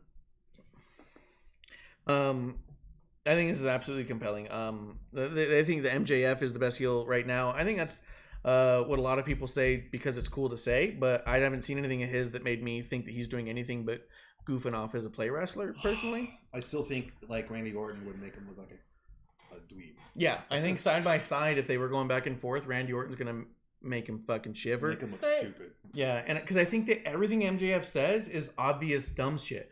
The Hicks here in Nashville all marry their sisters. And everyone's like, oh, boo, what a good heel. And you're like, okay, but what is he that's- doing? Yeah, But I mean, it's also fact. AEW is just such a different product. Yeah, Like, and he says the it's- dude threw a beer at a plant, probably, most likely. Yeah. Yeah. 'Cause every fan so far that's been involved with MJF we've discovered has been someone who's like a talent in that town. Well, and it was who was it? But- I'm thinking of Kazarian attacked him when WWE when he poured. Oh, when Corbin poured on. Yeah, Corbin threw a beer on a fan, and then it was also a work. Yeah, also- which is fine. Also it was planned. still an enjoyable segment if you like those. Yeah, they say, LOL, they don't want to get sued. Yeah, no, that's why it's smart to do that. Yeah. That's why you do that. You don't want to assault your audience. Yeah.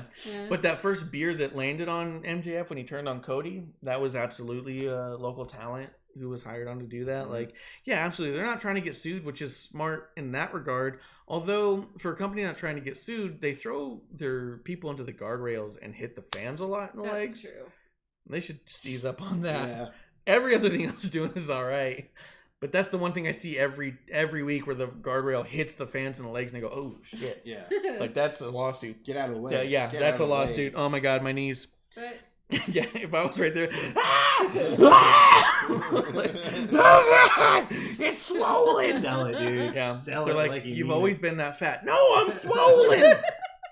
they're excited about EC3 And Harper and AEW. I didn't realize EC3 is gone. I don't care what AC3 does or if he ever exists Oh. again, but Harper I'm excited about. I think. EC3 left. Did he? Yeah. Is that official? Uh, Look that up.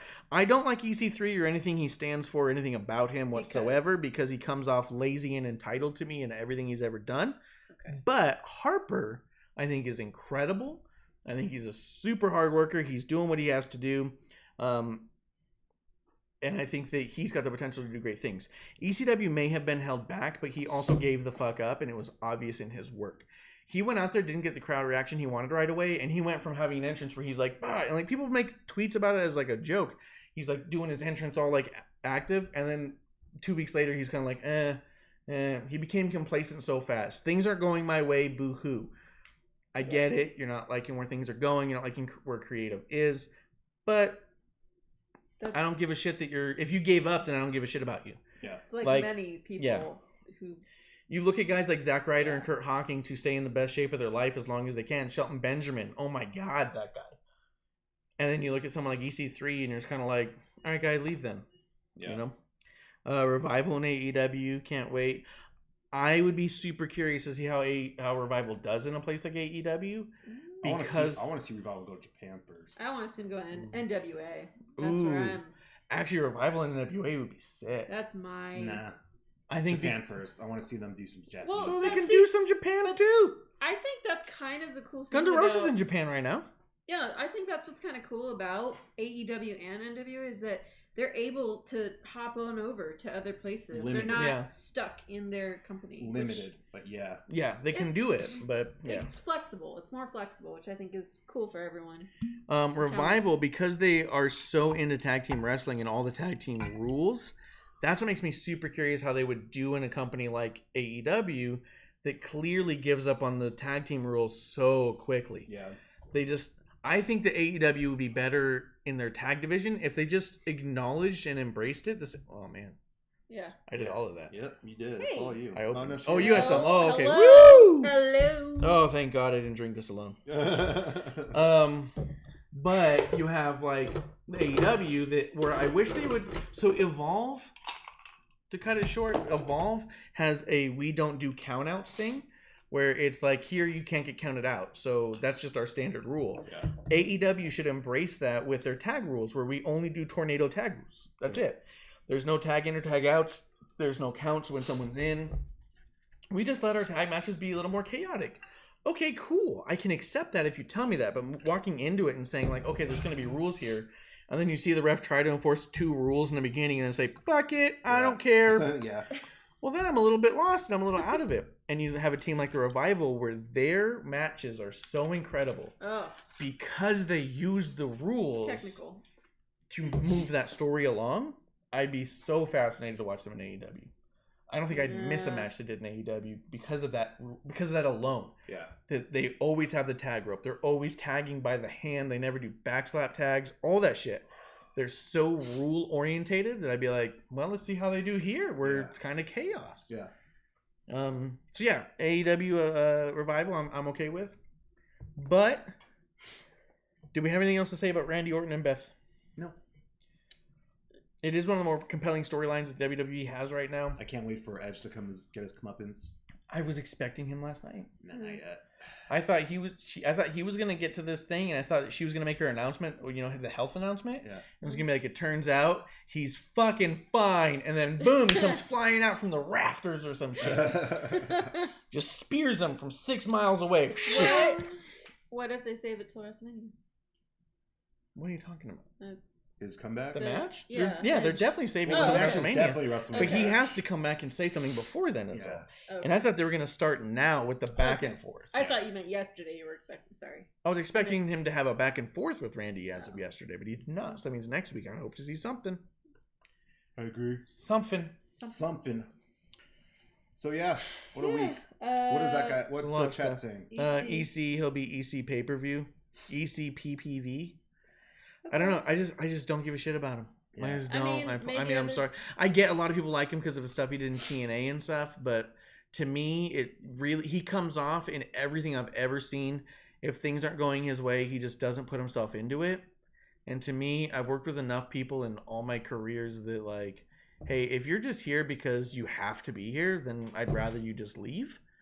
And that's the feeling I get from him. I'd rather you just disappear from my television. If your attitude is, well, it's the way that I want it or I hate everything, well, then fucking go. Yeah. You're not a team player. You're not here for the thing. You don't care about the fans. You don't care about the story. You're not here to do anything but what your bare minimum has to be. No. They're saying, no, haha. I mean, Edge is going to be at the EC pay-per-view, LOL. And that would make... Elimination Chamber. Yeah, calm down. Sorry, I got out of hand. Elimination Chamber. You set me off. You keep going on about EC3. No, I'm kidding. It's like half a bottle. I mean, I've had a lot of bourbon. I opened it this as soon as we went live. That's the idea. See, here's the thing. You make a Splinter. You seem a little new. So do I. Every show's like our first show. The idea is this: hey, we have a few drinks. We talk wrestling all night, and we yell at each other. At the end of the day, we shake hands. We have another drink, and we're cool. We're still cool friends. You're drunk. You're drunk. Go home. You're right. You're right. I can't argue with that. But I mean, the idea is that hey, it's totally cool to disagree and like different things in wrestling. It's just fun to talk about wrestling with your friends and have a drink. And now you're one of ours. You're a drinking buddy. Yay! So have a good follow time. us. Yeah, Splinter. Cheers. A few. That was half a bottle. A few of a bottle. You should have seen when we had that the Costco bottle that. I think it's down there. No, it's gone. Yeah, so 1.75. I accidentally had half of one in a show once. It was a pretty good show. But there's a lot of yelling. He thinks Edge is going to be. Yeah, there's a lot of yelling. EC3. You think that Edge is going to be at Elimination Chamber pay-per-view to set up WrestleMania match? I hope so. Yeah, probably. What do you think Randy Orton's going to do at Elimination Chamber to make that happen? He doesn't have a match, right? He doesn't have a match yet. So you think it's going to be like a backstage segment? Probably. I hope so, or at least the Raw right after. Yeah. Something. The AEW figures I like a lot. What do you think of them?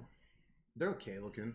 I think the WWE ones are still a bit better. I think the Elite figures are better, but we have only seen really truly like the final prototypes, not the official release. Right. Yeah. So I think they could tweak a few things, like the joints having those big holes in them kind of bother me from an aesthetic standpoint, but that's just because I have a lot of like I'm like super display and detail orientated. You can't tell. If you go to wrestlingontherocks.com, you can find our YouTube. The last video we put up was actually all of our walls of all of the displays, and I have some elites up, and I just got a couple more. So if you check us out, but I really like the idea of the figures. I like the look of them overall. I'm not sold on enough of the characters yet. I think I'm going to get Dustin Rhodes and Cody Rhodes and probably a Moxley. But there's none of the other ones I've seen yet that I've thought that one for sure. Definitely Omega. I just wish I was more sold on Omega. Like I really was hoping to be so sold on Omega by the time this happened. I'm just not feeling them. Yeah, that was more sarcasm for me. Splinter likes Kenny. Mm-hmm. Kenny's a must. Yeah, and I get that. I feel like Kenny should be a must, but I'm not feeling he's a must. Maybe that's because we're not like video game people in general. Like we're that's true. Like maybe if we were, then we'd like that crossover. But I feel like Kenny's booking in AEW has been lackluster at best. It's been not like wowing.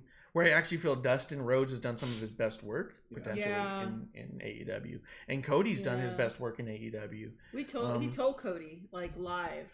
Yeah, I met Cody, and let's see, best bout machine. Don't at me. That's fun. Let's see. Love Kenny from the JPW, and JPW is my favorite, and AEW and NWA. Oh, dude, I'm glad you love NWA. We put on a show before our weekly show of Happy Hour. We do a drink along with NWA every week. We talk a little bit about it. So we definitely big fans. I was actually at the taping for Hard Times and the television tapings immediately thereafter. The 2 days after. So, and I am filling in for Clump, who's normally here, and he is normally our NJPW go-to guy, AEW. He follows a lot of that. So he's sick today, but So normally he's here, and you can chat with him and give you some more feedback. Display aside, we're not strictly WWE people, but we do really love the pop of wrestling. Because I say that sometimes too. Maybe I just like the pop music of wrestling. I recognize that as a possibility, but I really do enjoy WWE. I really like NWA and what they're doing. Eli Drake, fucking incrable. I'm not wearing anymore. Let's see. Thunder Rosa. I was like, Thunder Rosa. Thunder Rosa. Oh, it's Bailey. Oh, damn it. Have underneath. But yeah, my feelings on Kenny is I wish I liked him more because I was really hoping to, but it's not happened. But again, the best work of Cody and Dustin has both been in AEW. And I don't know that I think the best work that Moxley's done has been in AEW yet. But I could see it. I could see him getting to a point where the best work he does is in AEW. Yeah. And I think that him as a Moxley is the happiest he's been. Yeah. And I think that in that regard, I think that's kind of why I want Moxley toy. Yeah. Because it was it's sort of like Becky Lynch with the man. I got the man figure because that's her favorite gimmick she's ever had. Yeah. And so it's one of those things where I saw it and I was all like, I know that she sees this and goes, yes. Yeah. My absolute favorite. And I think that Moxley would be the same. And I think that's the big reason I want the Moxley. Mox versus Lance. Oh yeah, that guy's just signed. Lance Archer. Lance Archer. What do you think of that? I haven't seen any of his work. I don't know how he is. I haven't seen too much of him. He killed it in the last G1, I believe. He had a really good outing. Just a big guy. And he's also held the United States Championship a few times in NJPW, or at least once. I was about to say which company. Yeah. Okay, cool. Yeah, so he's I've only heard good things. I've just never seen anything. Yeah, he's good. That'd be cool. All right.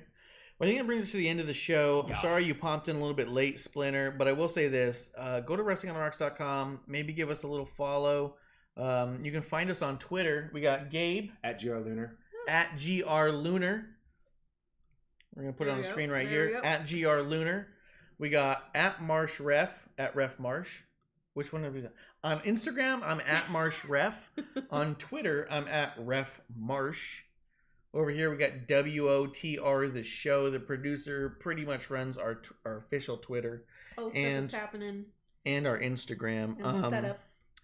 I am very active on the messaging and the socials. So if you do ever want to just have someone to bullshit about some wrestling, fucking hit me up. Let's do it. It says he does crazy high-flying stuff for a big guy. Yeah. Ooh, you mentioned Lance versus Keith Lee. Well, no, I mean, different. Never mind. Different company. Never mind. Companies. Well, fuck, man. There's no one big in AEW. Wait, there's Butcher and Blade. You said he doesn't fly, but he's big. You said he's big and anchored. Got the bouncers. Oh my God, he's happy the Fiend lost the title. No! Why? I understand that the Fiend character probably needed to drop the title more so than we were ready to see him lose the title. I get that. But I just... it's almost on anyone but Goldberg for me. But for GR Lunar over here, Goldberg could beat the whole fucking company and he's thrilled. He fucking loves that guy. No. I'm not thrilled, but he goes, I believe it. He said, I hope Cena beats him too. Put up our picture real quick. What? Oh, come on. Hold on. You just had it. Oh, hold on. Check it out. Oh my God. Look what I made. Splinter, you're going to love this. All right, here we go. I made this. Yeah. Yeah, I want Cena to take that belt and turn it into a spinner. Oh my god. No. Hell Right. yeah. We're cutting. Yeah. We're done now. Yeah. Last call. Yeah. All right, we got to do last call. We're out of time, but we do meet every Tuesday at 4 o'clock for happy hour, and then around 5. Oh, I guess depends on your fucking time zone. Oh. We go on the same time as NWA Live on YouTube for happy hour, and about an hour and a half later for Wrestling on the Rocks. Don't Like the Fiend at All gimmick is a ripoff of what? Freddy Krueger. You know what? At him. At me, at Ref Marsh. We can riff all night. If you haven't seen it, backstage is pretty interesting to watch because they do not play into kayfabe, and that's pretty fucking rare for WWE. And Jeff Hardy's going to be on tonight, so check that out. Yep. Give us a little follow, put a little I in Prime, subscribe, put the no notifications if you never want to watch again, but you still want to be a hero and buy me a drink. I could always use another drink. But that's it. Last call. Last call, baby. We'll see you guys next week. Find us up on the old socials. Cheers. Cheers, everybody. Cheers.